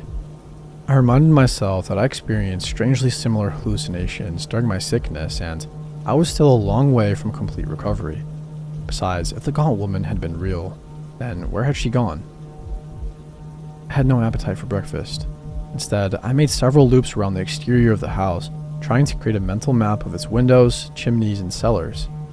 Just as I suspected, many of the rooms were much smaller inside than they should have been. It was like there was a whole separate house in the dead space between the walls. The strange soundproof room that I discovered had been easy enough to access, but there was no clear way into the other spaces between the walls. For a crazy moment, I even considered smashing a hole in the plaster. Then I remembered the mysterious trust that managed the estate. If I damaged the property, I was sure to be sued, banned from ever returning, or worse. My head ached. The bright sunlight was starting to get to me. I investigated the cellar, where I didn't find much more than old gardening equipment, and dozens more of the small, thick-walled rooms, just as empty and mysterious as the one upstairs. By mid-afternoon, Paolo still hadn't returned. When he wasn't back by sundown, I began to feel genuinely concerned, and not only for the kindly old caretaker's health. Without Paolo's car and phone, I had no way off of the estate. Still weak from my sickness, just a few loops around the house were enough to wear me out. There was no way I could walk the length of the 2-mile driveway that led to the main road. Even worse, Paolo's absence meant that, for the first time, I'd be truly alone in the house after dark, and who knew what might come creeping out of its walls. With a deep breath, I sat down on my bed, wondering what I should do. Twilight had descended on the estate, and at first, I didn't even see the large leather-bound album on the mattress beside me. I hadn't put it there. In fact, I'd never seen it before in my life. Paolo couldn't have placed it there either. I glanced up, half expecting to find some horrible, less-than-human being thing standing close enough to touch. But the room was empty. Running my fingers over the old leather, I wondered what the album was meant to tell me.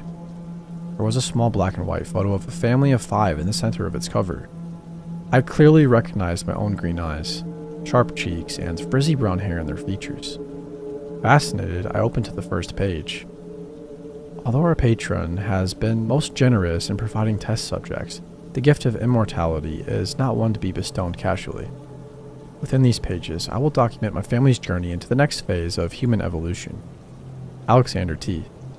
If the journals had sounded insane, the album's dedication was even more so, especially considering the first few pages featured nothing more than the same 5 people going about their daily lives, sharing a meal, reading in the library, and even lined up by height in the main hallway. After the 9th page, however, things began to change. The meals, I realized, were being documented because the people in the photo were being fed some kind of chemical. The dosages were listed across from each photo. The library photos were taken with increasingly less illumination, probably to show that, for the people in the photo, light was increasingly unnecessary. Likewise, the height images were used to show that the family's bodies were changing, far more rapidly than should have been normal. The changes were most obvious in the adults. Their arms and legs became stretched and gaunt, their eyes hollow, their heads grew larger, and their jaws dropped ever lower toward their chests. In the meal photos, I noticed that the quantities of food and drink were becoming less and less. By the 15th page, the family wasn't eating at all. The library photos became nothing more than black, lightless squares, and the hallway height photos were almost too gruesome to look at.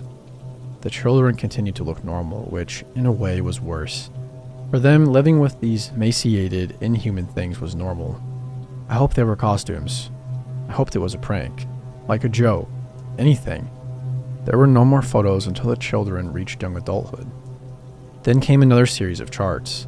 Height, weight, food consumption, and fever. In the next photos, a few barely perceptible changes had already taken place, and more importantly, there were now additions to the family. Each of the original children now had a spouse and child of their own. Those 3 relationships seemed too close to be a coincidence, and a chilling thought occurred to me. Had the children been ordered to find partners, to breed the next generation before they themselves began to change?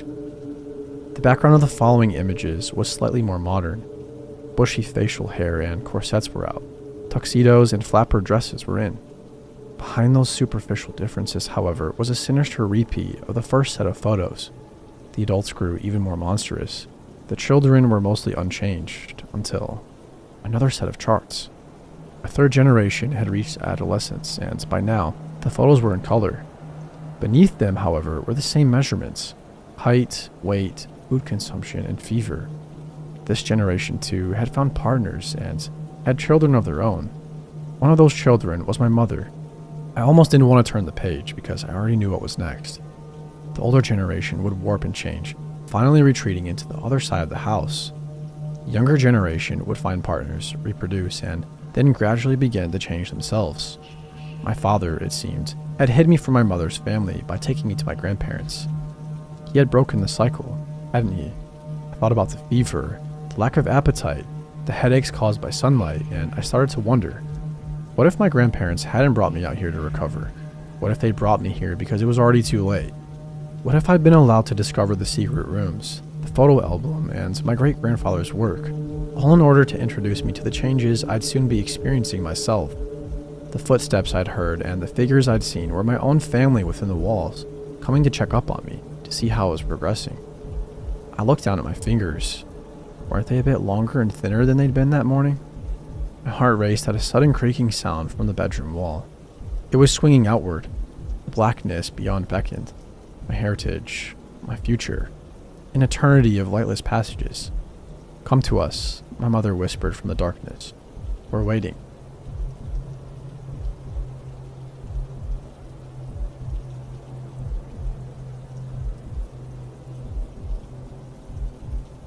My wife Lynn and I have been together for 6 years and married for 11 months.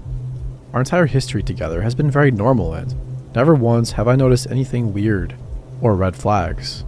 I can't stress enough how out of character this whole thing is for her.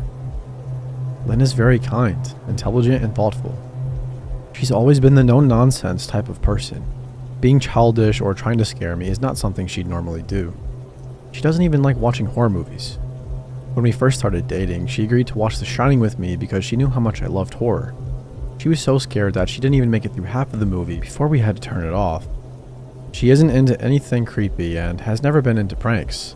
Just not her cup of tea, and that's fine. But that's what's so strange about this. It's just so unlike her. I should also add that she never had any mental health issues, and as far as I'm aware, it doesn't run in her family. I know some people are able to hide their mental health problems, but in the 6 years we've been together, I think I've seen some sort of sign. 2 months ago, I was in the kitchen making myself some coffee before work. I was running a bit late that morning, and I knew I wouldn't be able to make it to Dunkin' Donuts for my usual morning fix. I took a sip of my coffee as I hurried down the hall towards the front door when I happened to notice Lynn peeking at me from around the corner ahead of me. I could only see her eyes and a strand of her long dark hair hanging against the wall.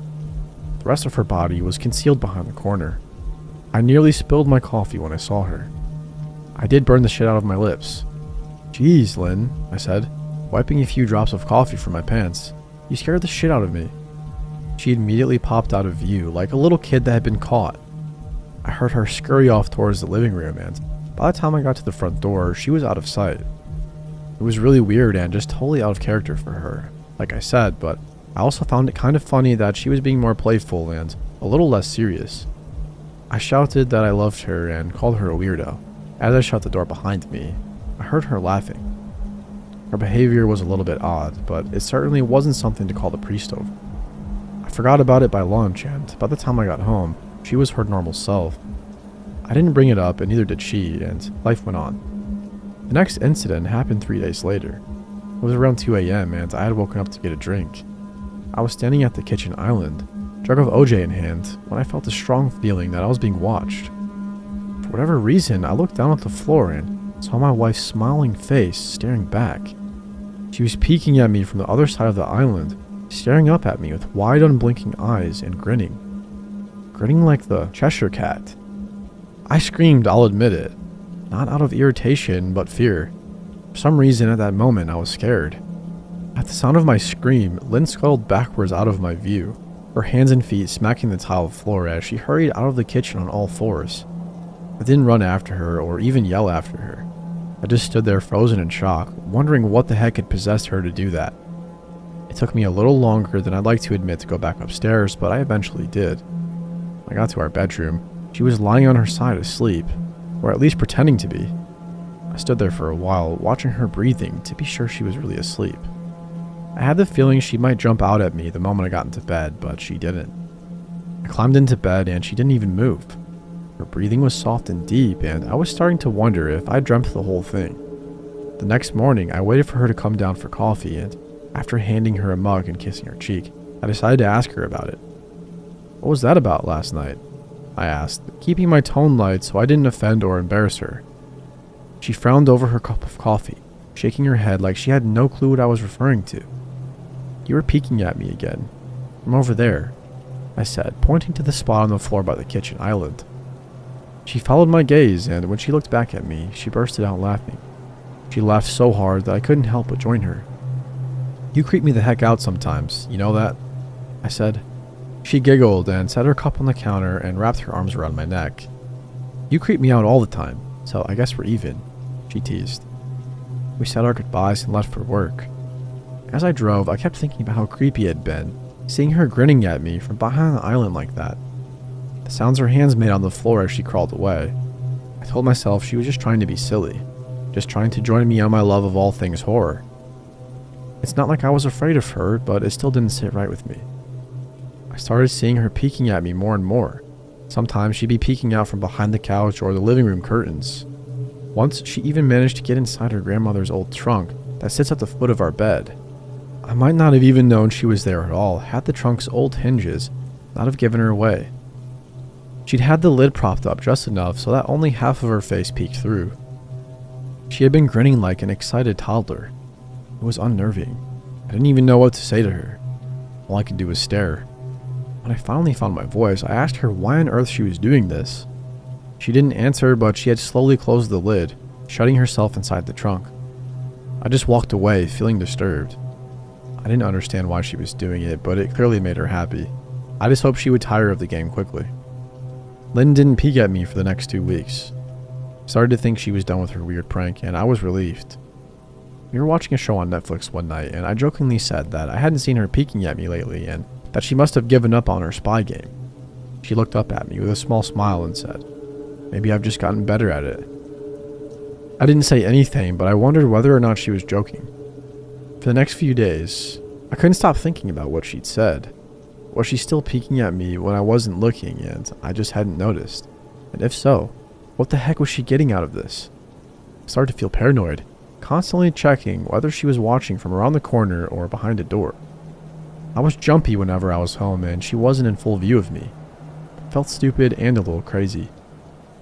But after a few weeks without another incident, I began to relax. I stopped checking behind furniture and walls and told myself it was just a bad memory. Then a few days ago, things got so much worse. Lynn left to go to a friend's and I lounged on the couch and played a couple of games on my laptop. Around 9 p.m., I hopped in the shower and I was washing the soap from my hair. I felt that awful feeling that I was being watched. I slowly opened my eyes and almost had a heart attack. Lynn was peeking from behind the shower curtain.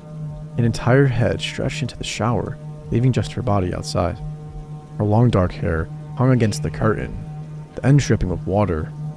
Her mouth hung open in a terrible grin, eyes wide and red as if she hadn't blinked in a while. I screamed and jumped back against the wall. She didn't move, nor did her smile waver. Her makeup ran down her cheeks in 2 black streaks. She looked giddy and completely deranged. I was terrified. We stood like that for a few moments, neither of us saying a word. Finally, after what felt like forever, she slowly pulled her head back out of the shower and I watched her blurry figure through the curtain as she moved backwards towards the bathroom door. A second later, the bathroom door slammed shut, hard enough to rattle the mirror. I screamed again and jumped out of the shower to lock the door. I stayed inside the bathroom for over an hour. Maybe I overreacted to some of you, but joke or not, I wasn't going to put up with the crazy shit anymore. That's what I kept telling myself as I paced in my bathroom, stopping to listen at the door every few minutes. Suddenly, I heard a muffled sound and I pressed my ear against the bathroom door, straining to listen. I couldn't hear anything, but I envisioned Lynn standing on the other side of the door, giggling at her joke. I felt a surge of anger. I was beyond pissed at being made to feel scared in my own house and made to hide in the bathroom for an hour. All for what? Some joke? If it was a joke, it was an awful one. "What the heck, Lynn?" I snapped. "This is getting really annoying."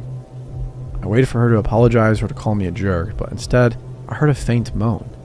So quiet that I wondered if I heard it at all. Then complete silence. "Lynn," I called out, not able to even hide the shakiness in my voice. I got no response. Just my own heavy breathing. "I swear, just stop it," I yelled, pounding my fist on the door. I waited for her to cuss me out, something I would expect from me talking to her like that. I had never screamed at her before. There was nothing, just the occasional drip from the shower head. I won't deny that I was scared, too afraid to open the damn door and face my own wife. I waited another 30 minutes or so, which feels like a lifetime when you're scared. Finally, I decided I wasn't going to spend the night hiding in my bathroom, so I got down on my knees and peered under the door. I almost expected to see her face peeking back at me, but thankfully, I didn't. I could see straight down the hallway to the top of the stairs, but no Lynn. I didn't know if I should be happy about that or not. I looked for a few minutes, waiting to see her head pop up over the top step, but it never came. I stood up, my hand hovering over the door, and mentally prepared myself to open it. I slowly turned the lock with shaky fingers and was about to yank it open when I heard a sound that still makes me feel nauseous when I think about it. A moan. Louder than before, but this time I was able to tell just where it was coming from. I turned my head to the closet door as if in slow motion and locked eyes with my wife, who was peeking out at me from the slight gap. Her eyes were still wide as ever and her mouth was hanging open in the most grotesque gaping smile I'd ever seen. I didn't even scream. I was too scared for even that. Her hands were clasped to her chest, body trembling with sheer delight as if she could barely contain her excitement. A short raspy moan bubbled up from her throat, deep and raw, sending a shiver through my entire body. Somehow I found the ability to pull the bathroom door open and ran as fast as I could all the way down the steps, snagging my keys and phone from the table in the living room before running outside to my car. I could hear her shrill laughter behind me, but I didn't hear her getting closer. I didn't bother shutting the front door. I drove away from the house faster than I legally should have, shivering the entire time. either from the fear or the cold, maybe a little bit of both. I hadn't grabbed a coat or even a pair of shoes. I was still in my boxers and my hair was still damp. I drove straight to my brother Chris's house about 40 minutes away, ignoring any and every call and text I got. I didn't check my phone until I was safely parked in my brother's driveway. Lynn had called 4 times and sent a flurry of texts, all wondering where I'd gone and why I left like that. I threw my phone at the dash in a rage, furious at her nonchalant attitude. My brother and his wife were surprised to see me, especially dressed in just a pair of boxers, but just told me to stay as long as I needed. Chris lent me some clothes and asked me what happened. I told him Lynn and I had a fight, but didn't get into the details. I didn't want him to think I was overreacting, leaving my wife over a prank, even if it was a strange one. I mean, hadn't I encouraged her for years to lighten up, and instead of being so serious all the time?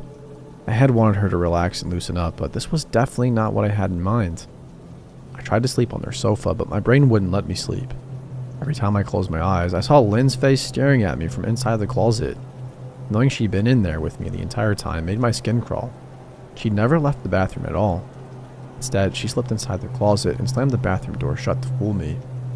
The mere thought of going back home gave me anxiety. Tossed and turned, unable to sleep. Chris ended up giving me a sleeping pill, so I was able to get a little rest. My sleep was filled with terrible dreams, all of Lynn's smiling face. I woke up just as the sun started to rise. My sore body ached from the sofa, and I felt drained. I knew I'd have to call Lynn at some point, but I didn't know what to say to her. I wouldn't be going home unless she gave me her word she'd never do any more creepy shit.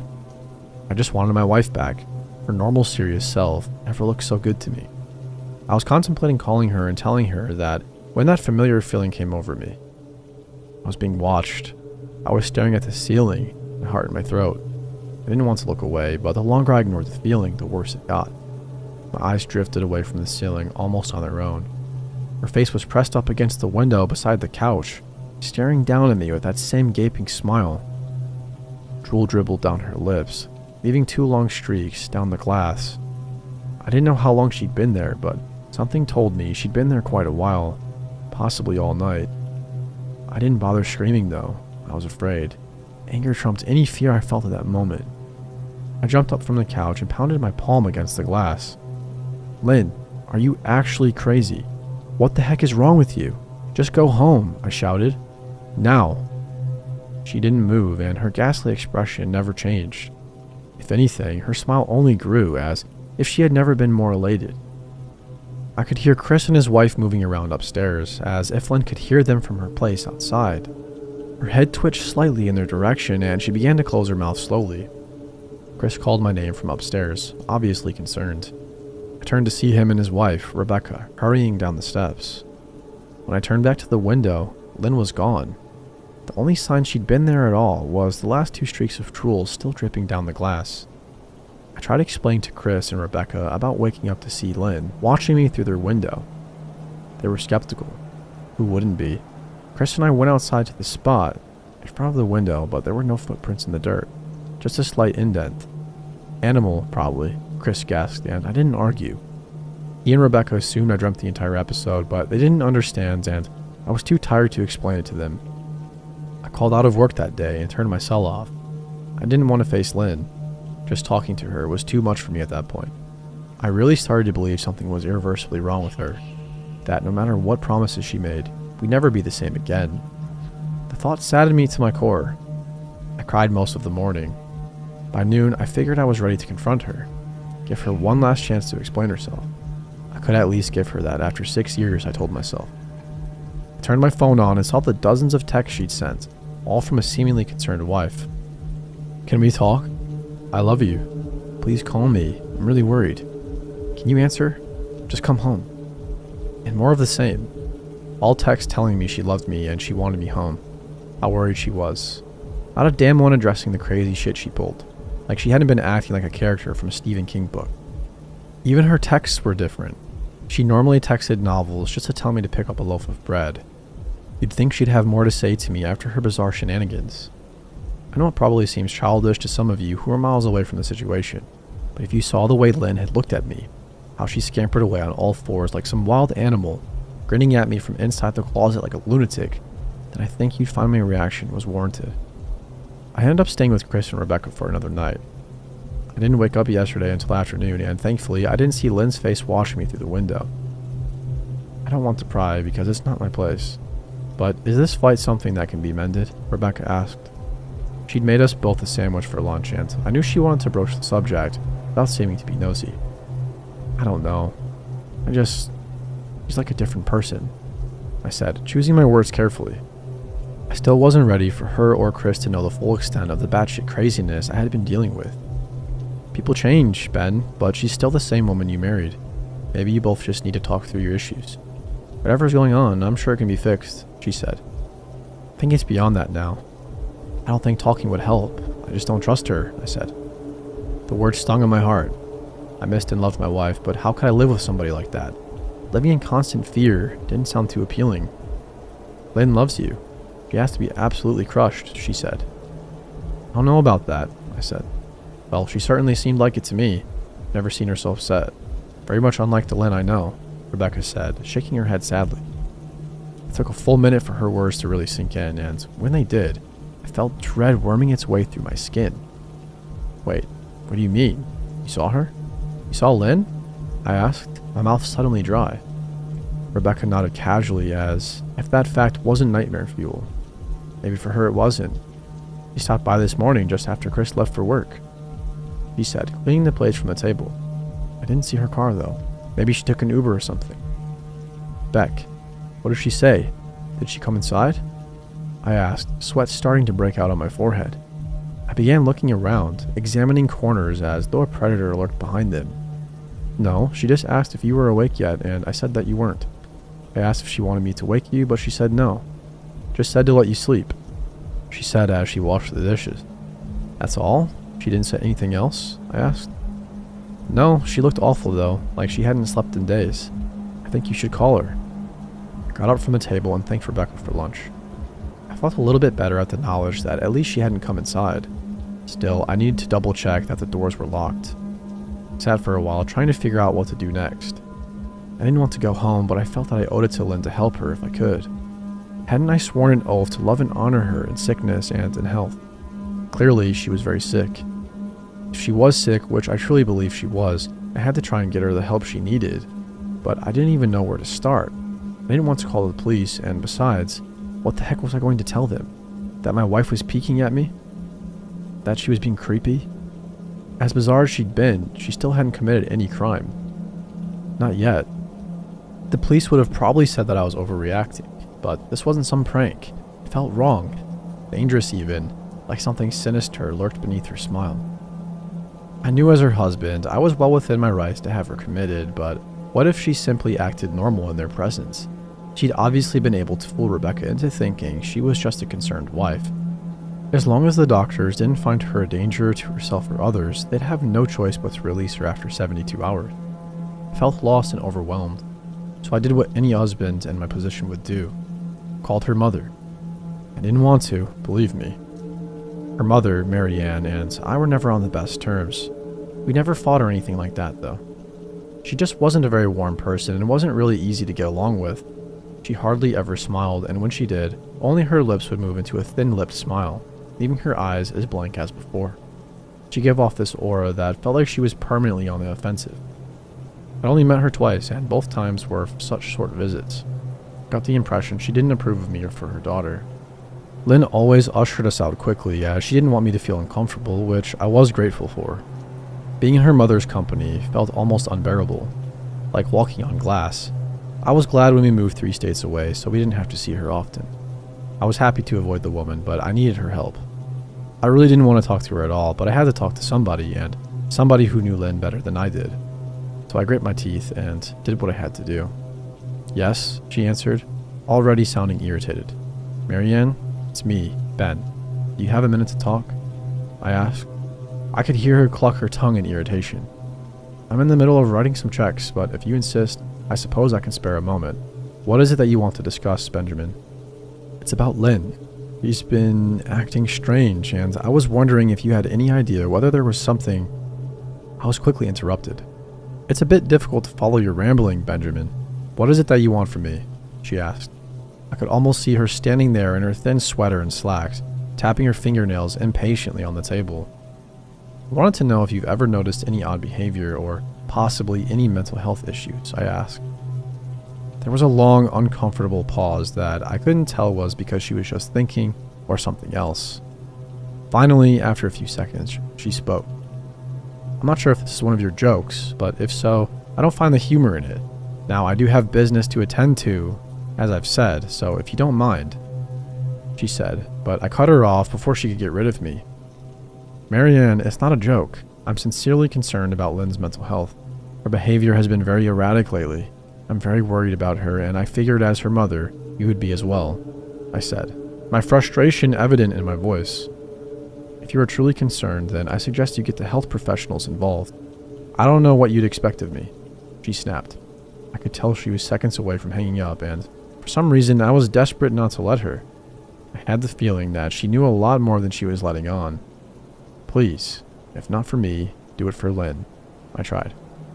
I heard a faint, shaky intake of breath as if she were trying to hold her steeply persona together, but failing. Marianne? What's wrong? I started. Benjamin, I don't know what to tell you. My only advice would be to seek professional help. Please do not call here again. Goodbye. I tried to call out to her, but she hung up. I tried to wrap my head around the call and her refusal to help me. Even if she didn't like me, why wouldn't she want to help her own daughter? I couldn't understand that. I tried to replay the conversation, desperate to find something I missed. After a while, I almost gave up until I remembered her last words to me. Seek professional help. She said those words with a bit of urgency. I could have just been grasping at straws, but no. I was sure her voice had changed ever so slightly when she'd said that, as if they were very important. What had she meant? I assumed she'd been referring to medical professionals, but maybe she was referring to somebody else. Somebody that she didn't, for some reason, feel comfortable saying directly. Or maybe I was just desperate. I waited for Chris to get home, and after a very long and exhausting conversation with him and Rebecca, I convinced him that Lynn truly needed psychiatric help. I didn't tell them everything. I wasn't prepared to go into it yet, but I told them about our last encounter, how she'd hide in the bathroom, peeking at me from the closet. They were obviously shocked, but thankfully they believed me. They too just wanted to help her. Still, they didn't think that it was all that serious. Weird maybe, but not dangerous. They just kept saying that Lynn had to be playing some kind of weird joke. Maybe for YouTube? Rebecca offered. If only half-heartedly. Chris didn't think we should involve the police just yet. He offered instead to go with me, and I readily accepted. He reasoned that calmly talking to her and trying to coax her into going willingly was the best recourse. I agreed to do it this way. At least I wouldn't be going into that house alone. We drove over this morning, just after breakfast. There was no way I was going at night. When we pulled into the driveway, my stomach began doing somersaults. Her car wasn't there, but I still hadn't let my guard down. The front door was ajar, and for a split second, I thought we'd see her eyes staring through the gap. I was shaking and starting to sweat. Chris, however, was fine. He waited for me to open the door, his hands in his pockets like he was going on a stroll through the park. I envied his ignorance. I pushed the door open and was immediately hit with a stench of rot. Chris smelled it too, and he walked in the house behind me with his nose scrunched up. What do you guys use to clean the floors around here? Damn, Chris mumbled. Shut up, I said, my eyes darting around for any signs of Lynn. The house was deadly quiet and dark despite it being 10 in the morning. All the curtains were closed up tight, refusing to allow any sunlight inside. If I hadn't left it just 2 days prior, I'd have thought the house to be abandoned. We moved through each room, carefully checking any place that she might hide, occasionally calling her name. Why the heck are you looking under the couch? Chris asked eventually. Aren't we looking for your wife? He was looking at me like I was a moron. Let's just go upstairs, I whispered. He shook his head but followed me upstairs to check the bathroom and spare bedroom. On the way up, my shoes crunched over pieces of glass that looked to be littered over a few of the steps. I noticed that one of Lynn and my wedding portraits that hung on the wall along the staircase had been smashed. The frame hung crookedly, all the glass removed. I stared at the picture, a lump forming in my throat. We had taken the photo just after leaving the church, after saying our vows. She looked so beautiful in her white gown. I looked at Lynn's beautiful face. I never dreamed her face would ever be a source of terror for me. I climbed the rest of the steps and checked the spare bedroom, but it looked completely untouched. I was hesitant to go into the bathroom, my fear from that night coming back to me all at once. Chris noticed and offered to go in by himself, but I couldn't let him do that. We walked in together, checking the closet and the shower. The bathroom looked as if it hadn't been touched since the night I left. "I don't think she's here, Ben. Why don't you pack some clothes and we'll try coming back tomorrow or something," Chris said. I nodded and went to our bedroom and shoved some clothes into a duffel bag. When I checked inside our closet, I came across the source of the smell and gagged. Chris took one look and lost all color in his face. He had to go stand by the stairs to get away from the sight and smell. I gazed down in shock at what lay inside my bedroom closet. Soaking into the rug were at least a dozen eyeballs, all carefully laid out in pairs. Some were as large as a quarter, while others were as tiny as a marble. I stared down at the eyes she'd collected from small animals, and I wondered how she'd gotten them, and shuddered at the thought. Man, I thought I had it bad with Becca's shoe addiction. "But crap, your wife's in here collecting eyeballs," Chris said, gagging. "Ben, I think we should go," he called from the hall. "I'm getting nauseous." Alright. I grabbed my duffel and shut the closet door on my new nightmare. I stepped out into the hall and took a deep breath of air. I could taste the rot on my tongue and I couldn't help but gag. "Who the heck lines up eyeballs in their closet like that?" Chris mumbled. "I tried to tell you, she needs help," I said. "She doesn't need help, Ben. She needs an exorcist." "Coming or what? I can't stand the smell." His words died in his throat and his eyes grew wide with fear. I didn't ask him why. I could feel it. Somebody was watching me, and I didn't think it was the eyes in the closet. I turned around, my eyes slowly scanning the bedroom. "Shit," I whispered, as I finally saw what we'd missed. Under the bed, curled on her side, watching us with the excitement of a kid on Christmas morning, was my wife. She held her hands together just under my chin, and they were shaking eagerly. Now that she knew she'd been found, I could hear the quiet noises she was making. A sort of hiccuping sound in her throat, as if the excitement was just too much for her. It was unnerving to say the least. Wide eyes and that same huge smile. Everything in me told me to run, but I forced it away. This was my wife. No matter how twisted she was, still the woman I married. I had to help her. "Lynn," I said softly. She didn't respond, but her head bobbed back and forth in two quick little movements, as if she were nodding. "Hey, I just want to help, okay? Can you let me do that?" I asked. I had taken a single step forward, approaching her like some kind of dangerous animal. "I love you, Lynn," I said softly, taking another step closer. She let a tiny moan escape her wide open mouth, and I had to resist the urge to run. Her shoulders were starting to quiver, and her eyes grew as large as saucers. I crouched down so I could see her better and immediately saw the blood. Her hands were covered in it. They trembled more the closer I got, as if she was barely able to contain herself. Are you hurt? You're bleeding," I said. She bobbed her head again, her bloody fingers moving up and down as if playing an invisible piano. They occasionally grazed her chin, leaving smears of blood on her skin. I wanted to recoil in disgust. The smell that was coming off of her was revolting. I could feel the vomit trying to climb up my throat. Her lips were dry and stretched thin, blood seeping between the cracks. I knew she wouldn't come out on her own, but I didn't want to leave her in the state she was in. I scooted closer and reached out to her. The excited hiccuping sounds got louder and her hand shook, fingers flexing. It was then that I could see the blood oozing from in between her fingers. "Oh man, Lynn, you're bleeding," I said. Instinctively, I reached out to take her hand, but before I could even touch her, her hand sprang out towards me. A sharp pain shot through my arm and I fell back on my ass. My arm burned and I could see the blood dripping down onto the carpet. I looked back at her in shock and saw her grinning madly, fingers clutching a large shard of glass. "Are you alright in there?" Chris asked from behind me. I turned my head slightly and nodded to him, cradling my arm to my chest. When I turned back to face Lynn, I saw that her focus had shifted. She wasn't looking at me anymore, and she wasn't smiling anymore either. She was staring past me, her eyes glaring at Chris, the way a hungry lion might stare at an antelope. Her mouth was still hanging open, but it was twisted into a snarl. I got to my feet and began walking backwards down the hall, ready to take my eyes off of her. "Are you bleeding?" Chris asked. The moment the words left his mouth, Lynn started scooting out fast from under the bed, the glass shard still in her fist. "Chris, run! Go!" I yelled. He must have been too afraid to move because a second later I felt my back bump into him. He was still standing at the top of the stairs, staring at the horror that was my wife. Lynn had crawled completely out from under the bed and stood in the bedroom doorway, her face twisted in rage. Her whole body was visibly tense. Blood ran down her fingers and onto the floor. "Lynn," Chris said, "You, playing hide and seek?" I reached back and pushed him towards the steps. "Move your ass now, Chris," I said as quietly but firmly as I could.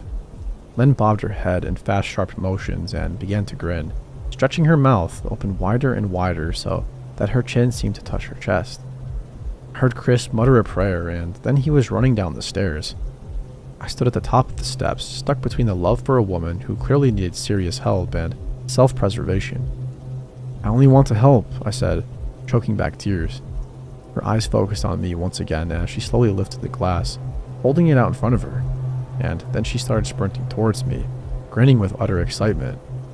Thankfully, my body took over and I flew down the stairs, skipping 2 or 3 at a time.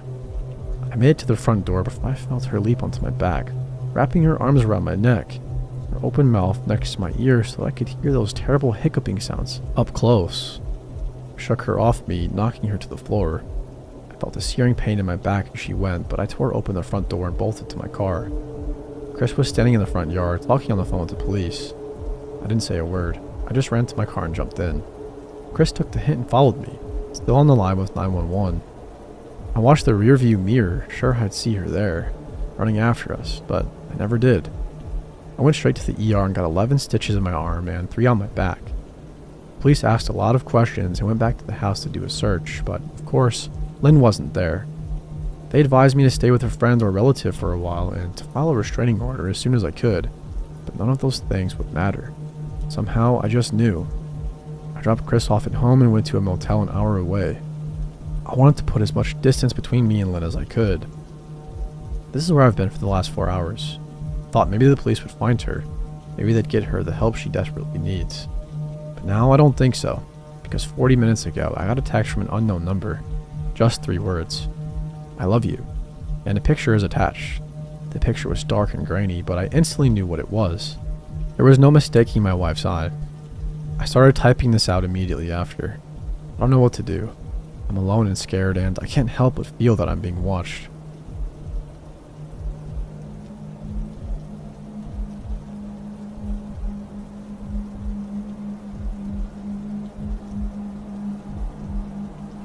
Alright, let me just try to recall this as best as I can. It happened a while back, and I try not to think about it more than I have to. For starters, I used to work in a gas station, but the title made that obvious enough, I guess.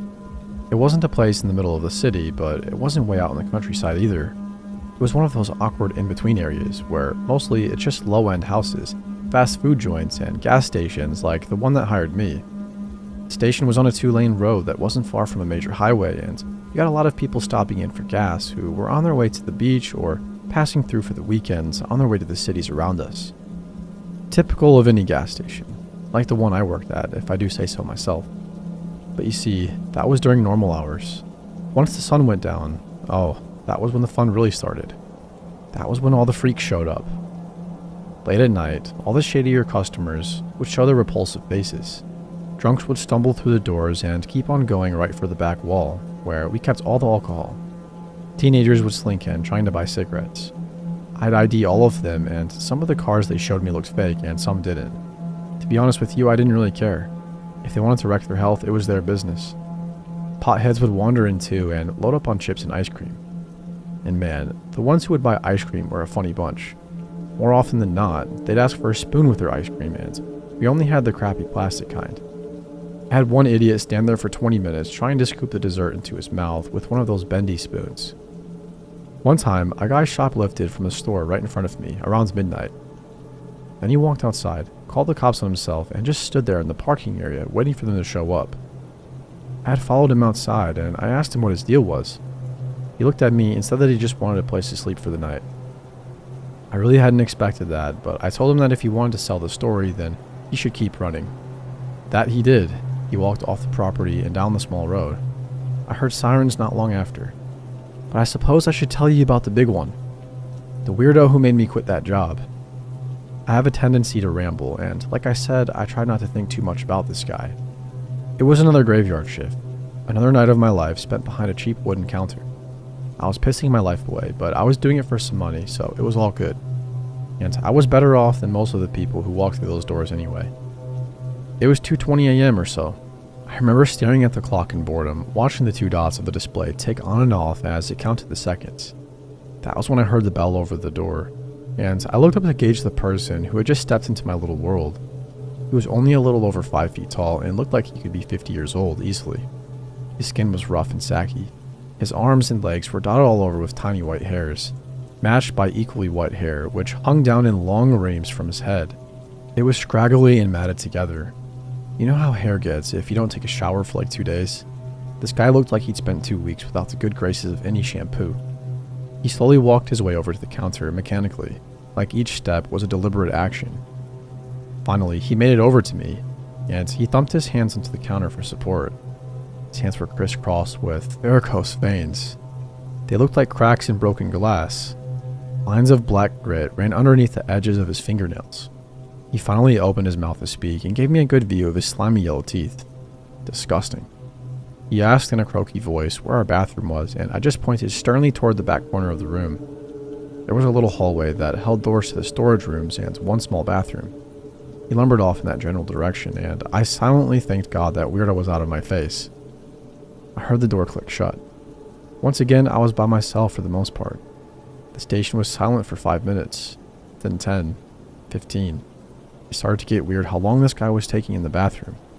If this were a normal-looking guy, I wouldn't have questioned it, but the man in there was anything but normal.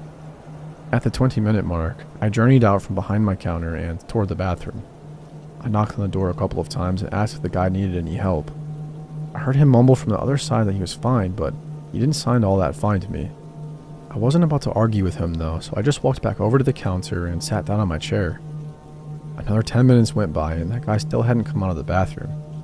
I was getting agitated at that point. Eventually, I started hearing a noise. First, I couldn't really tell what it was, but it didn't take long to figure it out.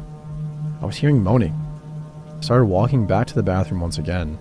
This time, I could tell as I neared the door that something definitely wasn't right. It sounded like the man was in pain, maybe even afraid. Sheepishly, I knocked on the door once again, and for a while I didn't get a response. But eventually the man manages to choke out 2 simple words. Help me. His moaning was getting louder and turning to yelling. I started hearing banging coming from inside the bathroom. I could even feel it shake the floor just a little. I went for the knob, but of course, the man had locked himself in the bathroom and hadn't gotten around to actually trying to unlock it. I was panicking a little. I didn't know if this was just a bad case of the runs or something like that, or if it was something more serious. I started to think that latter was true, but there was a rancid stench that was beginning to make its way out the damn bathroom. It could have just been some horrible diarrhea, I thought. I shuddered a little bit at that. I shouted at him to open the door. He had to unlock it if he wanted help, of course, but he wasn't listening to me. He had started babbling some incoherent nonsense about how he had to keep the door locked because he was only safe in that room. They were coming for him, he said. I shouted at him to unlock the door, but he was off in horrible tangent about how they were coming for him and how they had finally figured him out. All the while, his slurred speech was punctuated by cries for help. He just kept shouting for help. I kept hearing banging. I was freaked out, and in that moment, I didn't figure I had the time to call the cops or anything like that. The man's speech was trailing off, and he sounded like he was in a very bad way. I'd like to say that I didn't freak out, that I knew what to do and handle the situation in a respectable way, but I did none of that. I spent the next probably 5 minutes pacing in that little hallway, my hands pressed to my head in desperation while I tried to think of something, anything to do. The man's yelling and flailing had stopped, I noticed, and I was desperate to do something. Finally, I was struck with inspiration. I went into the storage room next to me, and I grabbed a rolling dolly that we used to move some of the heavier crates around. I rushed back into the hallway, and with all the force I could muster, which must have been a lot thanks to adrenaline, I bashed the door wide open. The smell that hit me almost made me throw up right then and there. I dropped the rolling dolly and stumbled away from the room, gagging. I almost fell over, but I steadied myself on a wine shelf. I had to take a moment to catch myself, and it felt like I was going insane. It really struck me then that I needed outside help, so I did what any sensible person would have done a while back: call the police. I assumed the worst. In the moment I saw the man, it had looked like he was certainly dead. He was sprawled out on the tile floor, half-heartedly resting against the wall. His back was slumped down, curving in the space between the wall and the floor. His knuckles were very bloody, and pockmarks in the wall, which were also licked with blood, made it fairly obvious he'd been punching around. It was obvious enough where the smell was coming from. That bastard was sitting in a putrid film of brown liquid. Yes, he'd shit himself. He wasn't even on the toilet. I was still on the line with the police. I did my best to describe the scene to them. As much as I really didn't want to know what happened to that guy in the bathroom, figured he could still need help. I announced to the operator that I was going back in. I held out hope that he was alive, but feared otherwise. I guess I really went back into that hallway just out of morbid curiosity more than anything else. I had to pull up my shirt and cover my face with it to keep the smell from overpowering me. It didn't do too much to help. The guy had a yellowish powder all around his nose and his mouth, as well as a little froth at the corners of his lips. His eyes were bloodshot and glazed over. I said to the operator that it looked like he'd overdosed on something. Couldn't take it anymore. I had to go outside for some fresh air. I was groggy and mortified and depressed. The man had just died next to me. At the most, I was out there for 5 minutes. I could already hear sirens when I stepped into the cool night breeze. Only 5 minutes. But here's the thing. Here's what really messed me up bad. When the police arrived, they asked me to show them where the incident had occurred. An ambulance was there as well, and the paramedics were getting their equipment. I led them all to the back, and it still smelled horrible. There were still punch marks on the wall, and there was still some of that drug powder dusted around the floor. But the man who'd been lying there was gone. He was just gone, like he had never been there. I don't mean he was gone in the sense that he got up and left. There weren't any boot prints, no streaks of liquid on the floor, and no handprints on the walls. There was none of that. It was like he just vanished. I can't explain it. I don't want to know what happened that night. I quit a few days later. I couldn't keep going back there, not after all that. You know, the things that guy said keep replaying in my head. All those things about how they were coming for him. Man, please help me.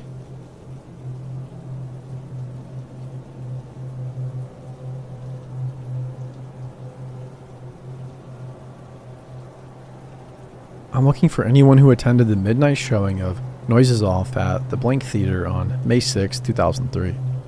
If you or anyone you know has a recollection of being at this show or hearing stories about it, please contact me. It's been a long time and I'm starting to question my memory.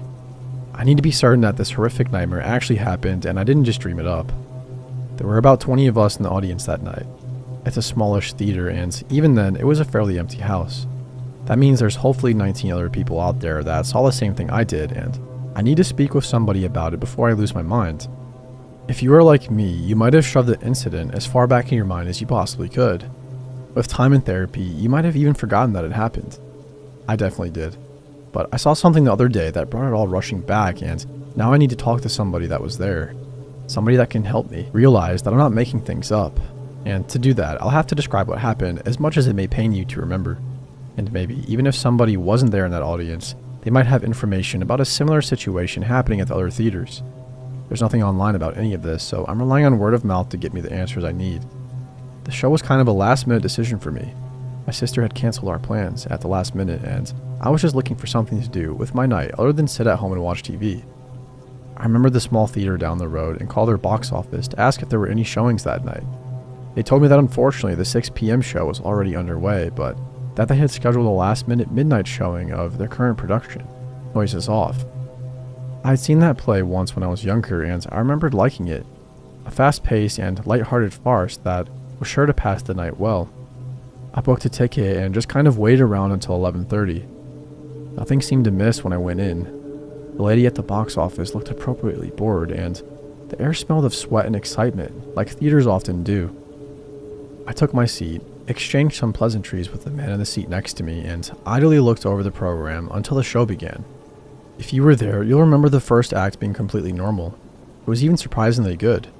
The actors rushed in and out of their doors and squawked their lines, nearly missing each other in a frenzy of slapstick comedy.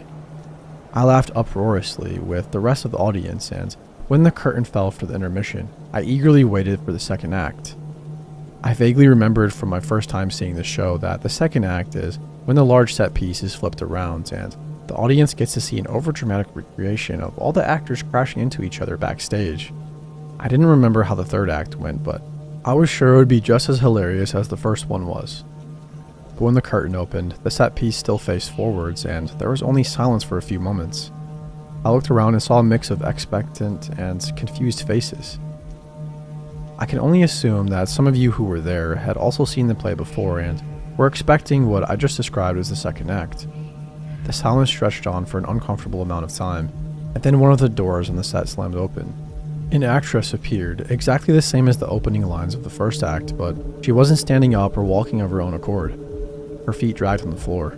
Her head lolled, and she looked for all the world like a ragdoll thrust forward in the hands of a small child. Her mouth opened and closed rapidly, but the voice that I heard didn't sound right. It sounded hoarse and mocking, like somebody doing a stupid character voice for a puppet they were dancing across the table. And instead of continuing the story, the voice just rattled off the same lines that were said at the top of the first act, now twisted and monotonous by this nasally narrator. More actors burst out their doors and flopped around on stage, so lifeless and uncanny looking that I spent nearly 20 minutes just looking for wires or ropes holding up what I assumed were life-size puppets. But eventually I stopped looking because there was no way these could be puppets. Whatever invisible force was picking them up and moving them about the stage, it was anything but careful. The actors collided with each other forcefully and slammed into door frames and tables, and I think all of them were bleeding at some point. And still, that same hollow mocking voice rattled off everyone's lines. A funhouse mirror version of the first act. I don't know when I realized I needed to leave, but it was about 2 seconds before I realized that I couldn't move, not even to turn my head and look at the other people in the audience. I strained my eyes to the right, trying to see anyone out of my peripheral vision, but eventually it started hurting, and I returned my eyes to the nightmare that was happening on stage. There weren't any words anymore, or even any semblance of the show left at all. The nasally voice was just now laughing endlessly, and the actors continued to slam into each other, the sickening crunch of their bloodied faces echoing in my ears. I tried to close my eyes, and when I realized that I couldn't even do that, tears started streaming down my face. Abruptly, everybody on stage froze, gently spinning around in place as if they were indeed held up by invisible strings attached to the ceiling. A man strode onto the stage, and my hands were wrenched up from armrests I had been clutching and brought painfully together in applause. The man was wearing an impeccable black suit and top hat, but his face had been marred by crude makeup. It looked like he had attempted to turn his face into the laughing/crying theatrical mask, but in the dark and using nothing but a red marker. He held his arms out, acknowledging our forced applause, and then grandly asked for a volunteer to come up on stage for the final dance. I couldn't move to volunteer even if I wanted to, and I cannot emphasize how much I didn't want to. But when none of us moved a muscle, he shook his head and snapped his fingers. All of our hands shot straight upwards, and the man giggled and clapped his hands. Now that's more like it. If my body could have moved, I would have been shaking. I was so terrified he would pick me to be the volunteer, but the man's painted eyes rode from one seat to the next, finally settling on a woman in the third row behind me. He lifted his arms, and stiff as a board, she made her way up to the stage, eyes wide with terror. Her toes trailed on the ground as she floated, carried by the same unseen force, to rest slightly downstage of the man in the suit. He rotated her once around, making a show of the gesture with flourishes of his hands. Grinning, he spoke to her and to everybody in the room. "May I have this dance, madam?" And with that, he took his left hand and plunged it into the small of her back. She gasped and arched forward slightly, and I could see a tear fall from her eyes before they turned as glassy and lifeless as the rest of the human puppets that still dangled on the stage. The dance was horrific, a twisting and wrenching of limbs that should have been impossible for the human body to achieve. But they all did it in unison, slowly and painfully up on the stage while we watched. For once, I was glad that I couldn't move, glad that I didn't have to take part in that terrifying imitation of a dance. After what felt like hours, the dance finished. The man in the suit brought all of our hands together in another stinging round of applause. And then all at once, I felt my body rise out of the chair. Like the woman had floated to the stage, we all floated single file out of the theater. Couldn't turn my head, but out of the corner of my eye, I saw one last thing that made my stomach turn. The suited man was walking nonchalantly backstage, and with a flick of his hand, every lifeless floating puppet crumpled heavily to the floor, bodies landing with a sickening crunch. I woke up in my bed the next day, half convinced that everything had been a nightmare. And for years, that's what I tried to tell myself. Nothing but a nightmare.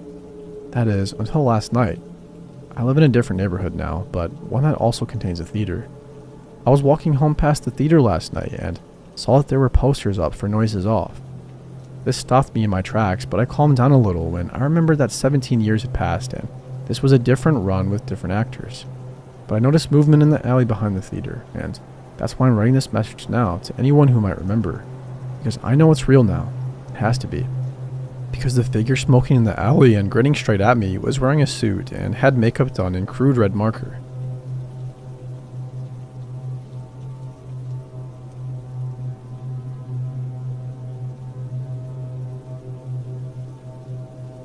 I was on duty when Jeremy Tellison came into the station.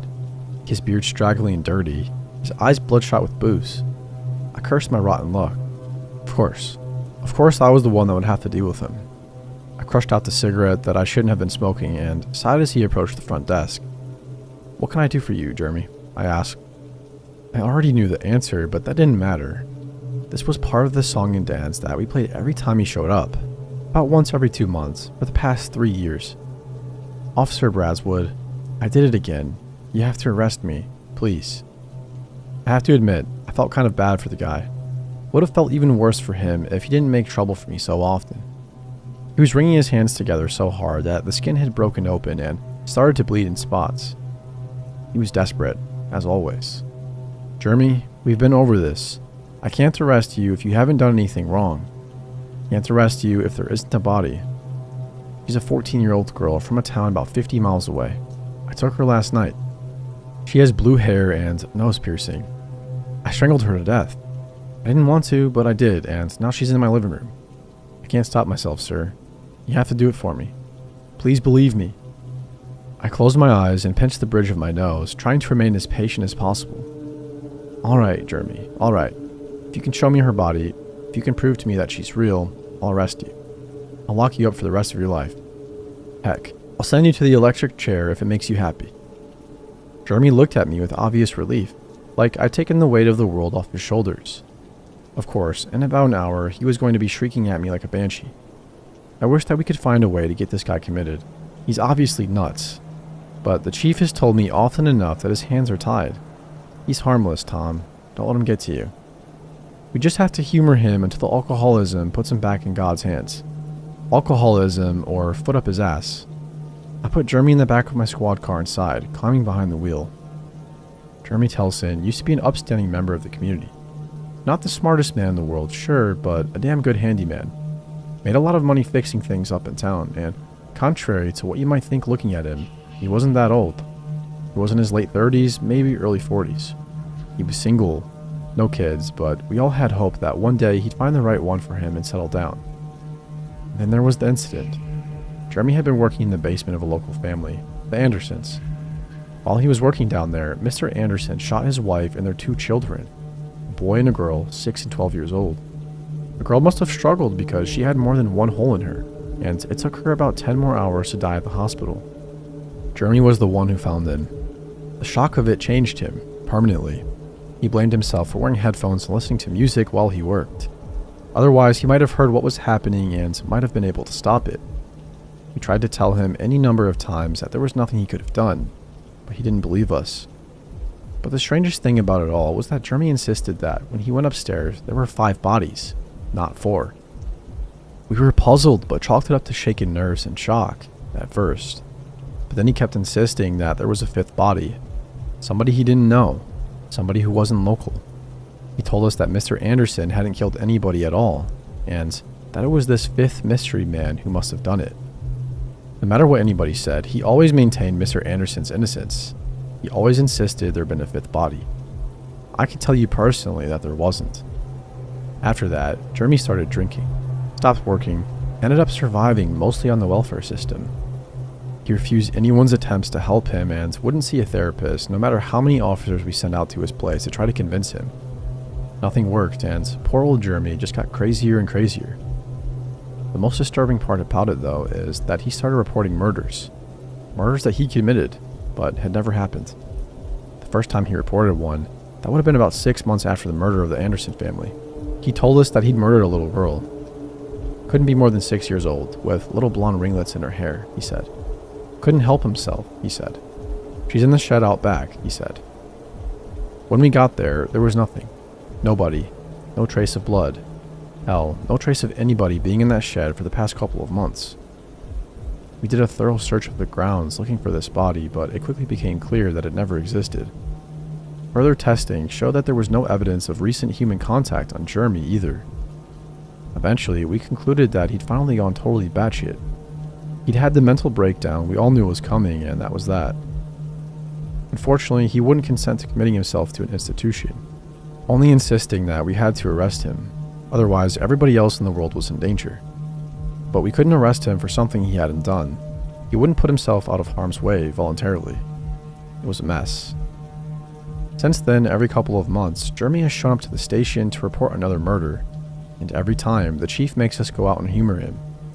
One of us unlucky bastards has to go out to his place, just a few miles from town, and makes a half-assed search of the property. Nothing ever turns up. Jeremy screams at us some, and we go back to the station. I hate to admit this, I really do, but some days I wish that Jeremy would have just dropped dead already. If he wasn't going to let us help him, if he wasn't going to help himself, then I wish he would just die so that I could do my job in peace.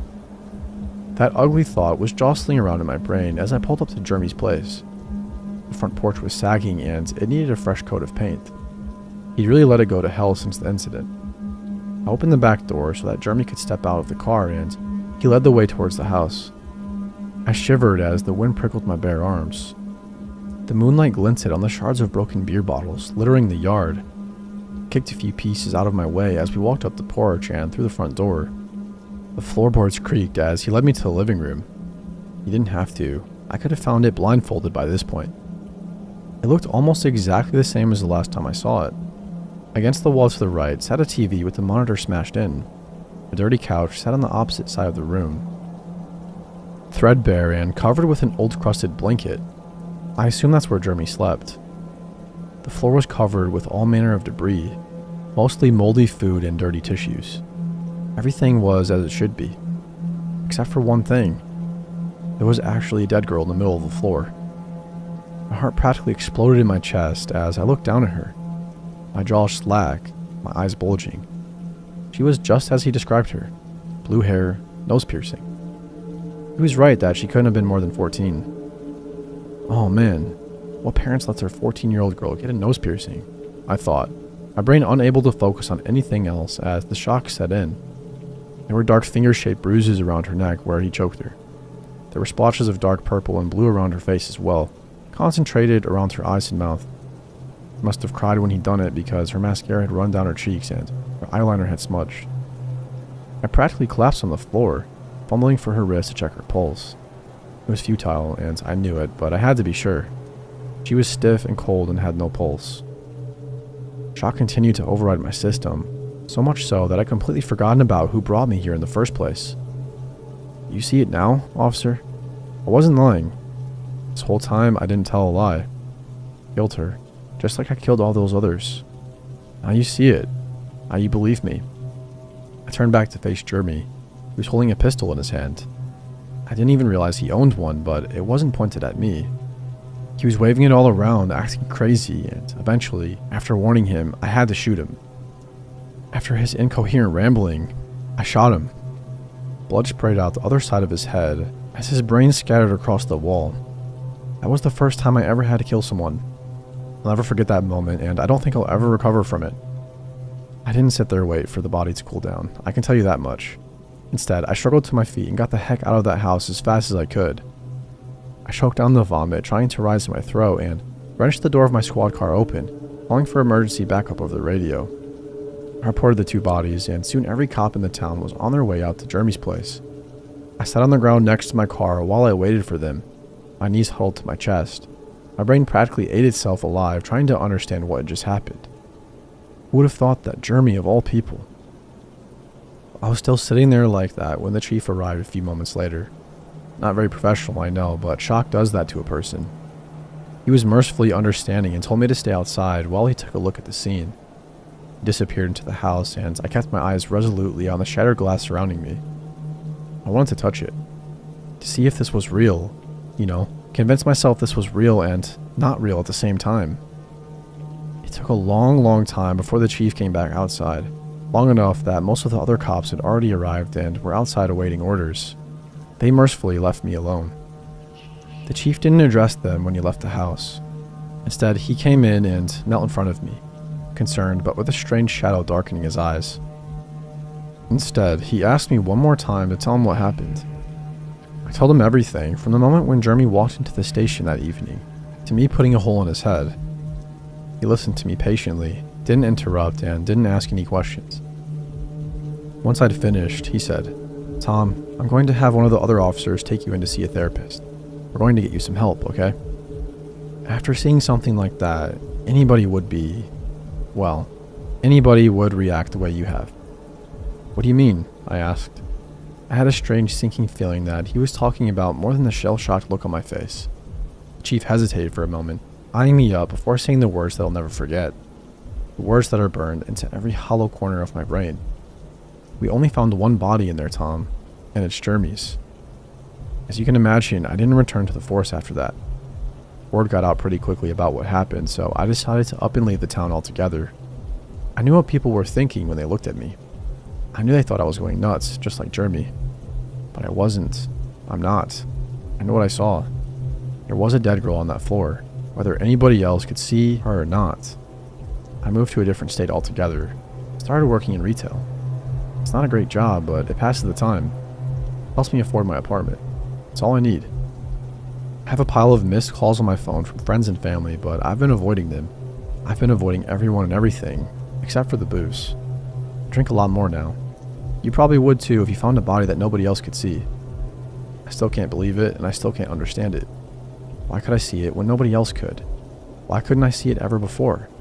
Why could Jeremy see them, and what are they? Are they human? Are they even really alive? So many questions I'll never have the answer to. Yesterday, when I was at work, I saw an elderly man. He had wispy white hair, walked with a cane, and smiled at me with a mouth missing most of its teeth. As soon as I locked eyes with him, I was filled with the insane, almost uncontrollable desire to tackle him to the ground and beat him until his eyes bled and he stopped breathing. Controlling that urge was hard. I had to physically leave the store. I told my manager that I was ill. He must have been convinced by the look on my face because he let me leave without giving me any trouble, and I rushed home to my apartment, locking myself inside, turning off all the lights. I don't know what's wrong with me, and I don't know what's happening to me. Every time I close my eyes, I see that man's face. I see what I wanted to do to his face. There has to be a way out of this. Please, if there's anyone out there who hears or reads this and believes me, please tell me what to do. I don't want to hurt anyone, but I'm running out of time and willpower. I need to see that man dead beneath me. I need someone else to see it and believe it too. Hell, if I'm this damn crazy, maybe I need someone to lock me up for good.